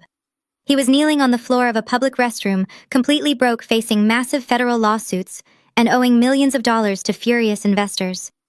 He had literally thrown away the brilliant, loyal woman who had protected him, and he had traded her for a girl who only cared about the camera. He covered his face with his trembling hands and finally let the absolute crushing weight of his arrogance destroy him. "Marcus, if you are going to take all day in there, I am going to the designer boutique across the hall," Chloe shouted through the thick wooden door of the restroom. I'm not going to just stand out here waiting for you like some ordinary passenger. I need content for the vlog, and my followers want to see me shop. She did not wait for his response. She spun around on her expensive heels and marched directly into the high-end duty-free luxury store, located just steps away from the first-class lounge. She held her camera high, making sure the bright fluorescent lighting of the boutique caught the dazzling sparkle of her new massive diamond ring. She strutted past the glass display cases, pointing out imported silk scarves and expensive perfumes to her thousands of live viewers. I am thinking we need a new travel bag for the Maldives, guys, Chloe chirped happily into the lens. Something classic but aggressively expensive. A billionaire wife cannot be seen carrying last season's luggage on her honeymoon. She zeroed in on a rare limited edition leather handbag sitting on a velvet pedestal in the center of the store. The price tag attached to the handle clearly read $14,500. Chloe did not even blink. She scooped the heavy bag off the display and carried it confidently to the checkout counter. She placed her smartphone on the glass counter, perfectly angling the camera so her audience could watch her complete the massive purchase. The cashier was a sharply dressed woman who offered a polite customer service smile. She carefully wrapped the designer bag in tissue paper and placed it into a large branded shopping bag. "That will be $14,500 plus tax," the cashier said, tapping the total into the sleek digital register. Chloe pulled Marcus's heavy metal black card from her wallet and handed it over with a deeply arrogant smirk. It was the exclusive corporate account card directly linked to the startup funds. "Swipe it," Chloe said proudly. The cashier took the heavy metal card and inserted it into the chip reader. The machine processed for 3 seconds before letting out a sharp, angry beep. A bright red light flashed across the top of the terminal. The cashier frowned slightly and pulled the card out. "I apologize, madam," the cashier said politely. "It seems the chip reader did not register properly. Let me try swiping the magnetic strip." Chloe let out a loud, dramatic sigh and looked directly into her phone camera. "You guys see this?" she complained, rolling her eyes. "It is so exhausting dealing with outdated technology. Sometimes these systems simply cannot handle the massive limit on a black card." The cashier swiped the card through the side of the machine. The terminal processed for another agonizing 5 seconds. Then the exact same sharp, angry beep echoed through the quiet luxury boutique. The screen flashed bright red again, displaying a very specific automated warning code. The polite smile instantly vanished from the cashier's face, replaced by a look of serious professional concern. "I am incredibly sorry, madam," the cashier said, lowering her voice slightly to avoid drawing attention. "But this card has been completely declined by the issuing bank." Chloe stopped posing for the camera. Her perfectly contoured face twisted into a mask of pure, ugly entitlement. "Decline," she snapped loudly, grabbing the attention of 2 other wealthy shoppers in the store. "That is absolutely impossible. Do you have any idea who my husband is? He is the chief executive officer of a $50 million tech company.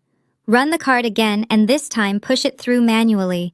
The account has a limitless balance." The cashier stood her ground. She turned the digital terminal around so Chloe could see the glowing screen for herself. "I cannot run the card again, madam. The system has automatically locked the account. The error message specifically states that the card has been declined due to an emergency asset freezing order. I am required by store policy to retain the physical card when a federal freeze code is flagged." Chloe stared at the red text on the screen. Asset freezing order. The words did not make any sense to her. She reached out and tried to snatch the heavy metal card out of the cashier's hand, but the woman quickly pulled it behind the counter. "Give me my husband's card back right now," Chloe screamed, completely abandoning her sweet influencer persona. She slammed her perfectly manicured hands down on the glass display case. "This is completely unacceptable. Get your manager out here right now. I am going to have you fired for embarrassing me in front of hundreds of thousands of people." But the hundreds of thousands of people watching the live broadcast were no longer leaving fire emojis and compliments. The comment section, scrolling rapidly across Chloe's phone screen, had suddenly turned incredibly dark. Users who were simultaneously reading the morning tech news were bringing the brutal reality directly into her livestream. Her eyes darted to the phone screen. A user named TechGuru88 commented, "The app just crashed globally. Read the news." Another user typed, "His startup just got hit with a massive intellectual property lawsuit. They are saying it is a total fraud." A third comment popped up reading, "Asset freeze means the government just locked his bank accounts, sweetie. Have fun flying economy." Chloe felt the color drain completely from her face. She snatched her phone off the counter and stared at the relentless wave of mocking comments. Her followers were laughing at her. They were watching her entire fake billionaire reality completely unravel in real time inside a duty-free shop. She let out a high-pitched scream of absolute frustration, entirely abandoning the expensive handbag and sprinting out of the boutique. Just a few yards away, inside the locked restroom of the first-class lounge, Marcus was still kneeling on the cold tile floor. He had not moved an inch. He was staring blankly at his shattered phone screen, listening to the busy signal buzzing from the broken speaker. N&C Holdings, he whispered out loud. The name echoed off of the marble walls, sounding like a terrible curse. He squeezed his eyes shut and a vivid memory flashed instantly into his mind. He was sitting at the massive mahogany table in the expensive law firm. He saw his own smug, arrogant face reflecting in the glass. He heard his own voice dripping with cruel mockery as he threw the manila folder across the table. "Take that garbage company as a parting gift, Naomi." He remembered the way she had looked at him. She did not argue. She did not beg him to stay. She simply pulled out her expensive pen and read the clean break clause. She read the exact paragraph that legally stripped him of every single right he had to his own intellectual property. He remembered her beautiful, terrifying smile as she signed her name with a sweeping, elegant flourish. He had forced that garbage company onto her. He had ordered his own highly paid lawyers to expedite the paperwork. He had aggressively demanded the clean break clause to protect his $50 million venture capital deal. He had built the absolute perfect trap designed to completely destroy her, and then he had happily walked right inside and locked the door behind himself. All the blood drained from his face, leaving him looking like a corpse. He was not the victim of a sophisticated corporate hacking scheme. He was not the target of a hostile billionaire takeover. He had literally handed the loaded gun to his ex-wife and begged her to pull the trigger. The restroom door suddenly rattled violently on its hinges. Chloe began pounding on the heavy wood from the outside, screaming at the top of her lungs. "Marcus, open this door right now!" Chloe shrieked, her voice completely hysterical. "The cashier just confiscated your black card. She said your assets are frozen. The internet is saying your company is a massive fraud, Marcus. Open the door." Marcus stayed on his knees. He did not answer her. He just kept staring at the shattered glass on the floor, fully realizing that the quiet, brilliant woman he had discarded had just successfully buried him alive without ever raising her voice. Marcus did not open the restroom door to comfort his screaming wife. He pushed past Chloe without saying a single word, completely ignoring her frantic demands about the confiscated credit card. He walked through the first-class lounge like a hollow shell of a man. His mind was racing through the wreckage of his shattered reality, trying to find a single thread of hope. He pulled his cracked phone from his pocket and opened the digitized divorce settlement. He scrolled past the clean break clause that had doomed him and zoomed in on the registered business address for N&C Holdings. He needed to find the corporate entity that had just stolen his empire. He needed to find the cheap lawyers Naomi must have hired to exploit his mistake. He sent a frantic text message to the family group chat.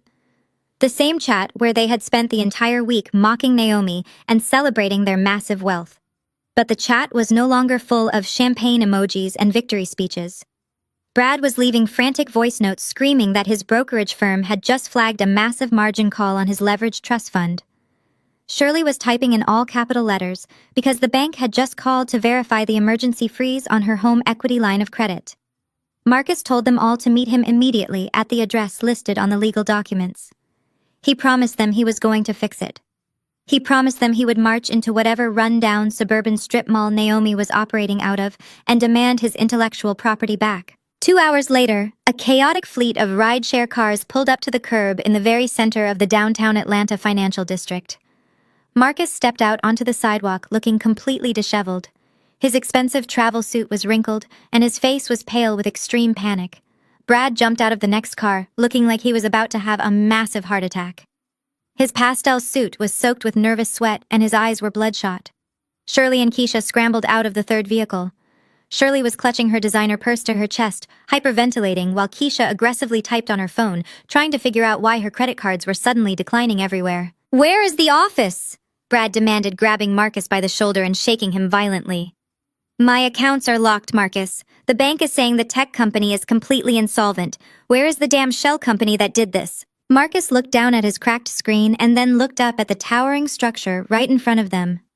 It was not a rundown suburban office park. It was not a cheap co-working space or a shady virtual mailbox facility. It was the tallest, most prestigious glass and steel financial skyscraper in the entire city. It was a fortress of extreme wealth guarded by armed security and surrounded by luxury vehicles. "This has to be a mistake," Marcus mumbled, staring up at the massive glass tower. "She cannot afford an office here. The rent for a single desk in this building is more than her entire yearly salary. She must have just used a fake address to file the paperwork." "I do not care if she lives in the basement!" Brad screamed, pushing past Marcus and marching toward the massive revolving glass doors. "I want my $5 million back right now. I am going to find whoever runs this garbage shell company, and I am going to sue them until they are homeless." The four of them stormed through the revolving doors and marched directly into the sprawling marble lobby. The ceilings were 40 feet high, and the floors were polished to a mirror shine. Marcus marched up to the front security desk, completely ignoring the strict corporate decorum of the building. He slammed his hand down on the marble counter, demanding to know exactly what floor N and C Holdings was located on. He threatened to call the police if the security guards did not immediately hand over the contact information for the owners. The head security guard did not flinch. He slowly typed the company name into his terminal. He looked at Marcus and then looked at his computer screen. He did not ask for their identification or tell them they needed an appointment. "We have been expecting you all morning." The guard said, his voice perfectly calm and entirely devoid of emotion. "You are cleared for the penthouse level. Please step into the private elevator on your far right. It is a direct express line." Marcus frowned deeply. He looked at Brad, who was wiping sweat from his forehead.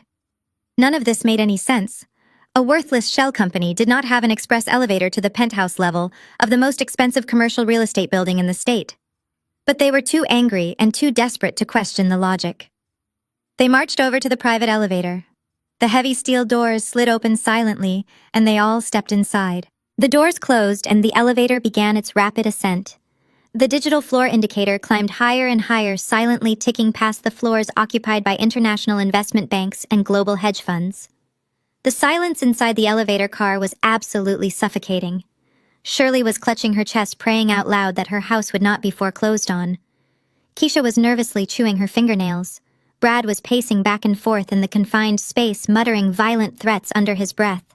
Marcus just stared blankly at the metal doors, trying to convince himself that he was still in control.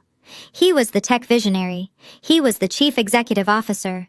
Whoever was waiting for them at the top of this building was going to face the full wrath of his brilliant legal team. The digital display hit the top floor. The elevator let out a soft, elegant chime. The heavy steel doors slowly slid apart. Marcus, Brad, Shirley, and Keisha braced themselves to storm into a small, cramped office and demand immediate justice. They were ready to scream and threaten and break things until they got their money back. But as the doors opened, they were instantly hit with a visual slap so violently jarring, it completely paralyzed their vocal cords. They did not step into a cramped hallway. The elevator doors opened directly into an absolutely breathtaking, sprawling corporate penthouse.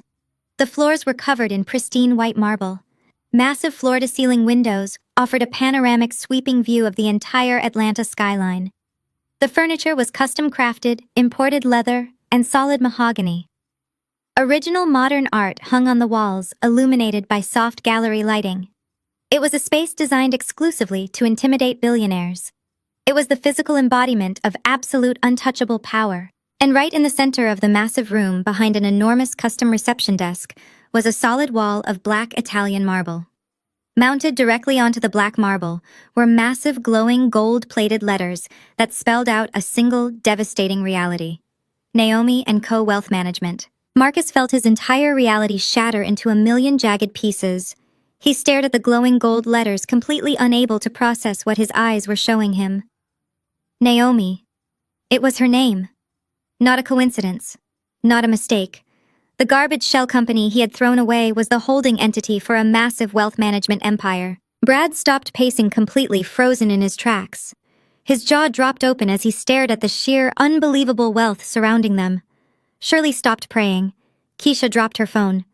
The extreme anger and entitlement they had carried into the elevator was instantly crushed into absolute terrified silence. Sitting behind the massive reception desk was Maya. She wore a tailored designer suit and a sharp, unforgiving smile. She looked at the four pathetic, disheveled people standing in her pristine lobby.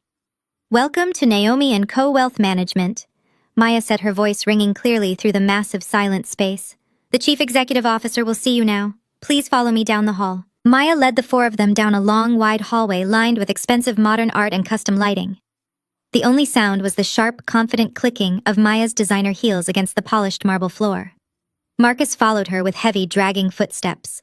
Brad was breathing so loudly he sounded like a man having an asthma attack, while Shirley and Keisha clung to each other in absolute terrified silence. Maya reached the massive double doors made of solid imported oak at the very end of the hallway. She pushed them open effortlessly and stepped aside, gesturing for the family to enter the private office. They slowly walked into the room. The space was absolutely massive. Floor-to-ceiling windows wrapped around the entire corner of the building, offering an unobstructed view of the sprawling city below. I was sitting behind my custom mahogany desk facing the massive windows with my back entirely turned to them. I could hear their nervous, shallow breathing echoing in the quiet room. I let them stand there for 10 agonizing seconds, soaking in the undeniable reality of my absolute power. Then I slowly swiveled my heavy leather chair around to face them. If this moment were being filmed, the camera would execute a violent snap zoom directly onto my face. I did not offer them a warm greeting. I did not look angry or bitter. My expression was completely flat, and my eyes were as cold as solid ice. I rested my hands on the polished surface of my desk and looked at the pathetic group of people who had spent the last week actively praying for my total destruction. Marcus stood at the front of the group looking like a reanimated corpse. His expensive travel suit was a wrinkled mess, and his face was slick with cold sweat. Brad looked completely unhinged, his pastel suit stained with perspiration, and his hands shaking violently at his sides. "What is this?" Naomi Marcus choked out his voice, sounding incredibly small and broken. "What kind of sick game are you playing right now? Turn the servers back on. You are destroying my company." I leaned back in my chair and stared at him with pure, unadulterated pity. "You do not have a company, Marcus," I said, my voice slicing through the silent room like a razor blade. "You have a completely empty digital box, and I am not playing a game. I am simply enforcing the strict legal boundaries that you aggressively demanded." Marcus stepped forward, slamming his hands down on the edge of my desk, just like he had done at the security counter downstairs. "You hijacked my servers," he screamed, a sudden desperate burst of adrenaline flooding his system. "You hacked into my cloud provider and filed a fraudulent intellectual property claim. I wrote that code. I built that brand. You cannot just steal my life's work because you are a bitter, jealous ex-wife. I will have my lawyers bury you under so many federal lawsuits you will never see the light of day." I did not flinch. I did not raise my voice to match his screaming. I simply opened the top drawer of my desk and pulled out a single manila folder. It was the exact same folder he had thrown at me in the corporate law firm. I tossed it lightly onto the center of my desk. "You really thought you were a self-made genius, did you not?" "Marcus," I asked, slowly shaking my head. "You truly believe that you manifested your empire through sheer brilliance and visionary talent. You were so busy doing interviews and attending high society parties that you completely forgot how this company actually started. You forgot about the terrible credit score you had 5 years ago. You forgot about the massive mountain of student debt that prevented any bank from even looking in your direction." Marcus stared at the manila folder, his breathing becoming rapid and shallow. "From day one, I used my own personal wealth to create N&C Holdings." I explained, speaking to him as if he were a slow child. "I used my own pristine credit and my own capital to purchase the absolute rights to your source code before you even registered your startup. I paid the best intellectual property lawyers in the country to lock that code inside my holding company. And then, because I was a supportive wife, I drafted a master licensing agreement. I leased that incredibly valuable software to your shiny public-facing startup for exactly $1 a year." Brad let out a loud gasping sound. He was a financial broker. He understood exactly what a master licensing agreement meant. He understood that a company without proprietary ownership of its core technology was completely worthless. "I did it to help you, Marcus." I continued, keeping my eyes locked dead onto his terrified face. "I leased it to you for $1 a year to help you dodge massive corporate taxes and to strictly limit your personal liability if the startup failed. I protected you from your own incredible financial ignorance. You signed the lease agreement 5 years ago, without ever reading the fine print, because you have always been too arrogant to read the boring spreadsheets. You thought N&C was just a garbage shell company, because you never bothered to look under the hood of your own supposed empire." Marcus opened his mouth to speak, but absolutely no sound came out. His legs began to tremble violently. "And then you decided you needed to be free," I said, my voice dropping into a deadly quiet whisper. "You decided I was an anchor holding back your greatness. You hired an aggressive legal team, and you demanded a completely clean break. You wanted to make absolutely sure that I could never touch the $50 million your shadow venture capital firm was offering you. I reached out and tapped my manicured fingernail against the thick manila folder. You forced me to sign that clean break agreement, Marcus. You stood in that expensive conference room and you mocked me. You legally waived all current and future rights to any assets held by my solely owned entities. And because you explicitly demanded that complete separation, you instantly voided the master licensing agreement that allowed your startup to use my software. The heavy silence in the office was absolutely deafening. Shirley let out a quiet, whimpering cry, covering her mouth with her trembling hands. That means you legally handed 100% of the intellectual property back to its rightful owner, I said, offering him a bright, beautiful, terrifying smile. You legally returned the servers, the source code, the merchant gateways, and every single patent directly to N&C Holdings. I did not steal your life's work, Marcus. You literally wrapped it up in a legally binding bow and shoved it into my hands because you were too busy planning a massive wedding with a 26-year-old influencer. You built the guillotine, you polished the blade, and then you happily put your own head right on the chopping block and pulled the lever yourself. Marcus slowly collapsed, falling to his knees right in front of my mahogany desk. He looked exactly like he did in the airport restroom. He was a completely broken, shattered man. The arrogant tech chief executive officer was entirely dead, replaced by a weeping, pathetic shell who had just realized the true magnitude of his own colossal stupidity. The heavy silence in the office was broken only by the sound of Marcus gasping for air on the floor. He was clutching the edge of my mahogany desk as if it were a life raft, but he was already completely submerged. Shirley was openly weeping now. She had collapsed into one of the expensive leather guest chairs, sobbing into her hands as she realized her golden child had just destroyed his own life.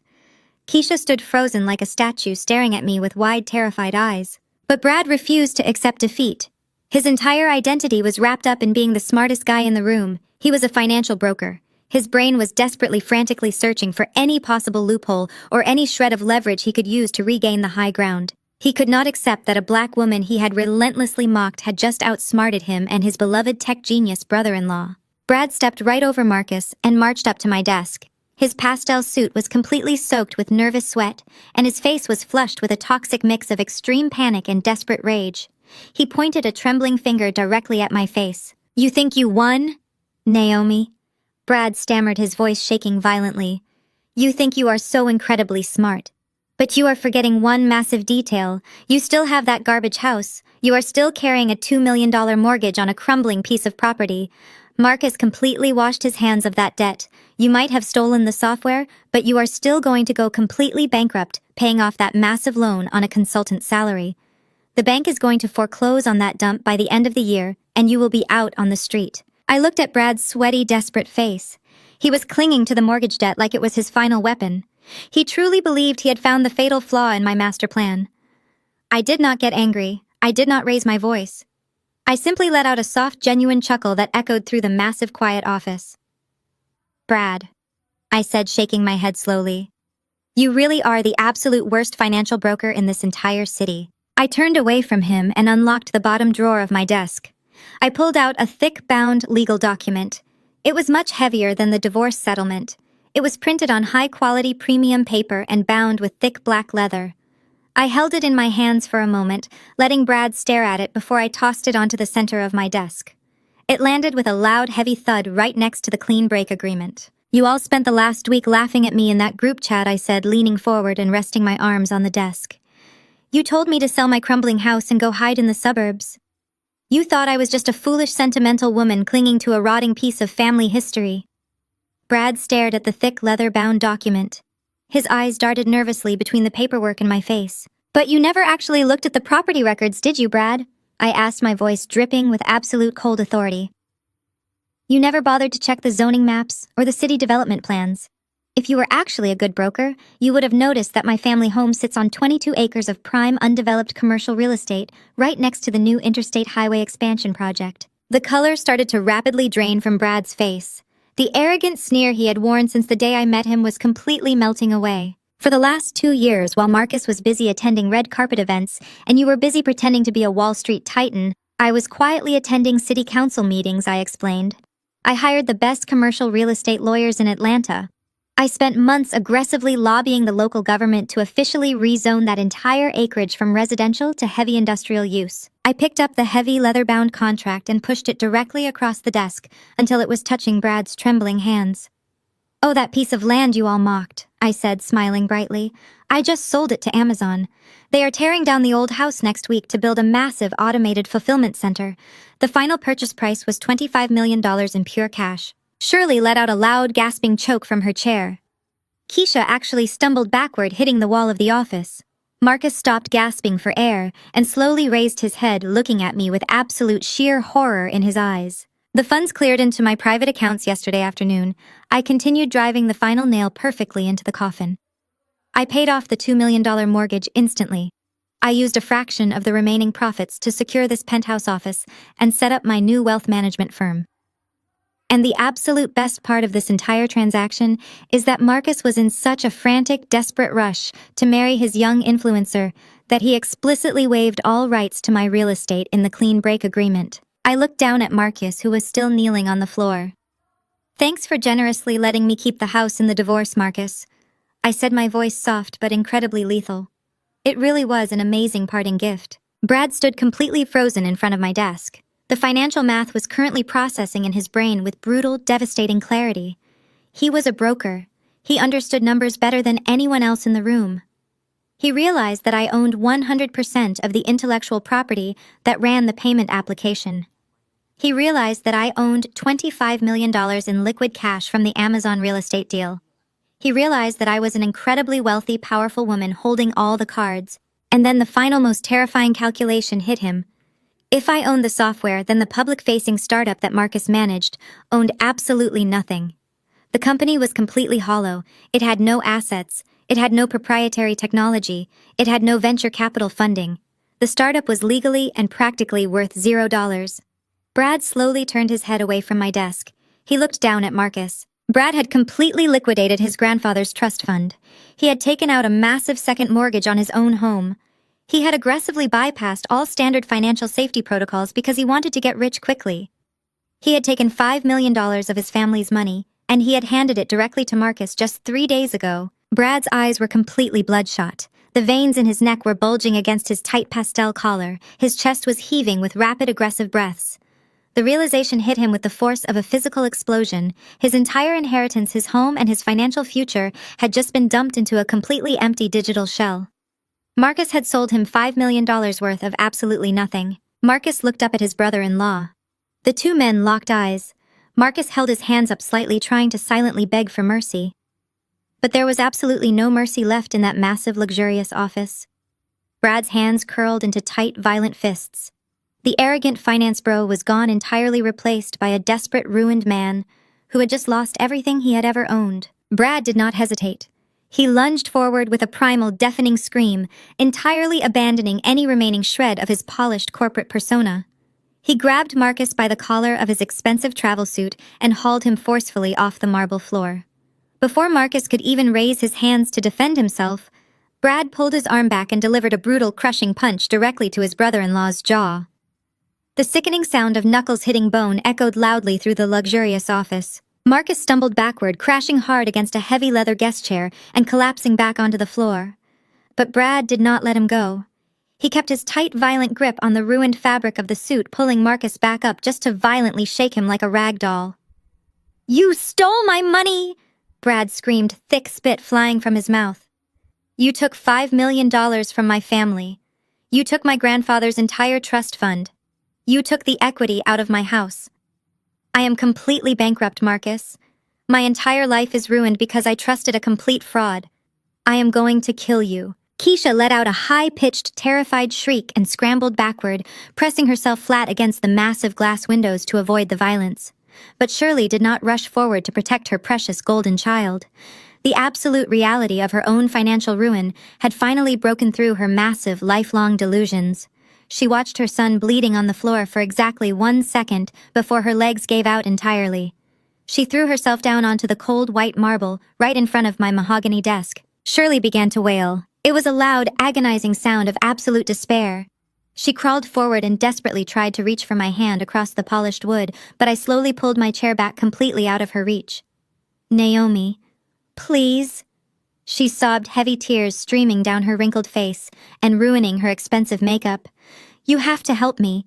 You have $25 million, Naomi. You are so incredibly rich now. Please buy my house back from the bank. Do not let them throw me out onto the street. I am an old woman. You used to love me like a daughter loves a mother. Please forgive us for everything we said." I looked down at the woman who had aggressively dragged her luxury suitcases across my hardwood floors just last week. The same woman who had told me I was not fit for high society and mocked me for burying my nose in boring spreadsheets. I did not feel a single drop of sympathy. I sat perfectly still in my heavy leather chair and watched the pathetic wolves violently turn on each other inside my pristine office. "You made your bet, Shirley," I said, my voice completely devoid of any emotion. "You bet the roof over your head on a man who could not even be bothered to read his own legal contracts. The bank will take your house, and I will not spend a single penny to stop them." Suddenly, a sharp, piercing ringtone cut through the chaotic sound of Shirley's desperate sobbing and Brad's violent screaming. It was coming from the pocket of Marcus's ruined suit jacket. Marcus was bleeding heavily from his split lip and gasping for air as Brad held him by the throat. With trembling, bloody fingers, Marcus pulled out his shattered smartphone and clumsily swiped the cracked screen to accept the call. He did not even have the chance to hold the device up to his ear before Chloe's hysterical shrieking blasted through the damaged speaker for everyone in the room to hear. "Marcus, you absolute pathetic liar!" Chloe screamed, her voice vibrating with pure rage. "The cashier at the duty-free shop just publicly humiliated me. My credit card was declined and confiscated. The federal authorities are already releasing statements about your massive asset freeze. My entire comment section is laughing at me. Every single tech blog is calling you a convicted fraudster and a massive scam artist. Chloe, please just listen to me." Marcus begged, his voice cracking pathetically as he tried to pry Brad's hands off his neck. "I can fix this. I just need to talk to the lawyers." "Do not tell me to listen to you!" Chloe shrieked at the top of her lungs. "My publicist just dropped me, Marcus. Brand deals are completely canceling my contracts. I am not getting on that plane to the Maldives. I am not spending another second pretending to be your loyal wife. I already called my own attorney from the airport lounge. We are filing for an emergency annulment immediately. I refuse to be legally tied to a broke criminal. Do not ever contact me again." The line went completely dead. The sharp electronic dial tone filled the room, serving as the final devastating soundtrack to his absolute destruction. Marcus dropped the cracked phone onto the marble floor. He had no money. He had no company. He had no wife. And he was currently trapped in a room with a violent brother-in-law who wanted to destroy him and a mother who was begging his ex-wife for spare change. The dial tone rang out like a flatline on a heart monitor. Brad stared at Marcus with his fists still tightly clenched, but the fight had completely drained out of him. He was not a violent man by nature. He was just a pathetic coward who had finally realized he had lost everything. He let go of Marcus's ruined collar and backed away. His hands were shaking so violently he had to shove them deep into his pockets. Shirley continued to wail against the cold marble floor. Her desperate tears left wet streaks across the pristine stone. Keisha was hyperventilating by the windows, furiously tapping on her phone screen and watching her banking application display massive negative balances in real time. I watched the chaotic display of their absolute ruin without blinking a single time. I did not feel a sudden rush of triumphant joy. I did not feel the need to stand up and scream or gloat over their misery. True power does not need to raise its voice. True power simply observes the consequences of its own flawless execution. I reached across my polished mahogany desk and pressed the silver button on my secure intercom system. "Maya." My voice carried crisply through the speaker, completely cutting through the loud sobbing echoing in the room. "Please have security come up to the penthouse immediately and escort these people out of my office. Make sure they use the freight elevator on the way down. I have an important portfolio meeting with some billionaires at 3 o'clock, and I absolutely cannot have this tragic mess ruining the aesthetic of my lobby." "Yes, boss," Maya replied instantly, her voice dripping with cool professional satisfaction. "Security is already at your door." Less than 5 seconds later, the heavy oak double doors swung open. 4 large men in immaculate black suits stepped into the room. They did not ask questions, and they did not hesitate. They moved with swift, silent efficiency. 2 of the guards grabbed Brad by the arms and marched him toward the exit. He did not fight back. He just stared blankly ahead, completely paralyzed by his massive financial failure. Another guard, gently but firmly, pulled Shirley off the floor. She tried to reach out to me one last time, screaming my name, but the guard expertly guided her out into the hallway. Keisha followed close behind them, keeping her head bowed in absolute shame. Marcus was the last one left. He slowly picked himself up off the floor. His split lip was still bleeding, and his expensive tailored suit was completely destroyed. He looked down at the thick manila folder resting exactly in the center of my desk. He stared at the legal document that had legally stripped him of his entire tech empire. Then he finally looked up and met my eyes. There was no arrogance left in him. There was no smug superiority. There was only the hollow, empty stare of a man who realized he had built a massive castle directly on top of a landmine and then gladly handed me the detonator. He turned around without saying a single word and walked out of the office, following the security guards into the hallway. The heavy double doors clicked shut behind him. The absolute perfect silence returned to my office. The camera slowly returns to the exact same continuous movement from the very beginning of the story. It executes a slow parallax arc gliding smoothly around my profile. I stood up from my heavy leather chair and walked slowly over to the massive floor-to-ceiling windows. I picked up a fresh glass of dark red wine that Maya had quietly left on the side table. I took a slow, deliberate sip, letting the rich, bitter flavor coat my tongue. I looked down at the tiny cars crawling through the busy downtown Atlanta traffic. They looked like insignificant little ants from this towering height. When your enemies hand you a rope, do not get mad. Do not scream and cry and beg them to treat you with the respect you actually deserve. Just take the rope, smile politely, and walk away in absolute silence. Because if you give an arrogant fool enough time and enough rope, they will always build their own gallows. All you have to do is sit back, pour yourself a glass of wine, and patiently wait for them to hang themselves with their own absolute greed.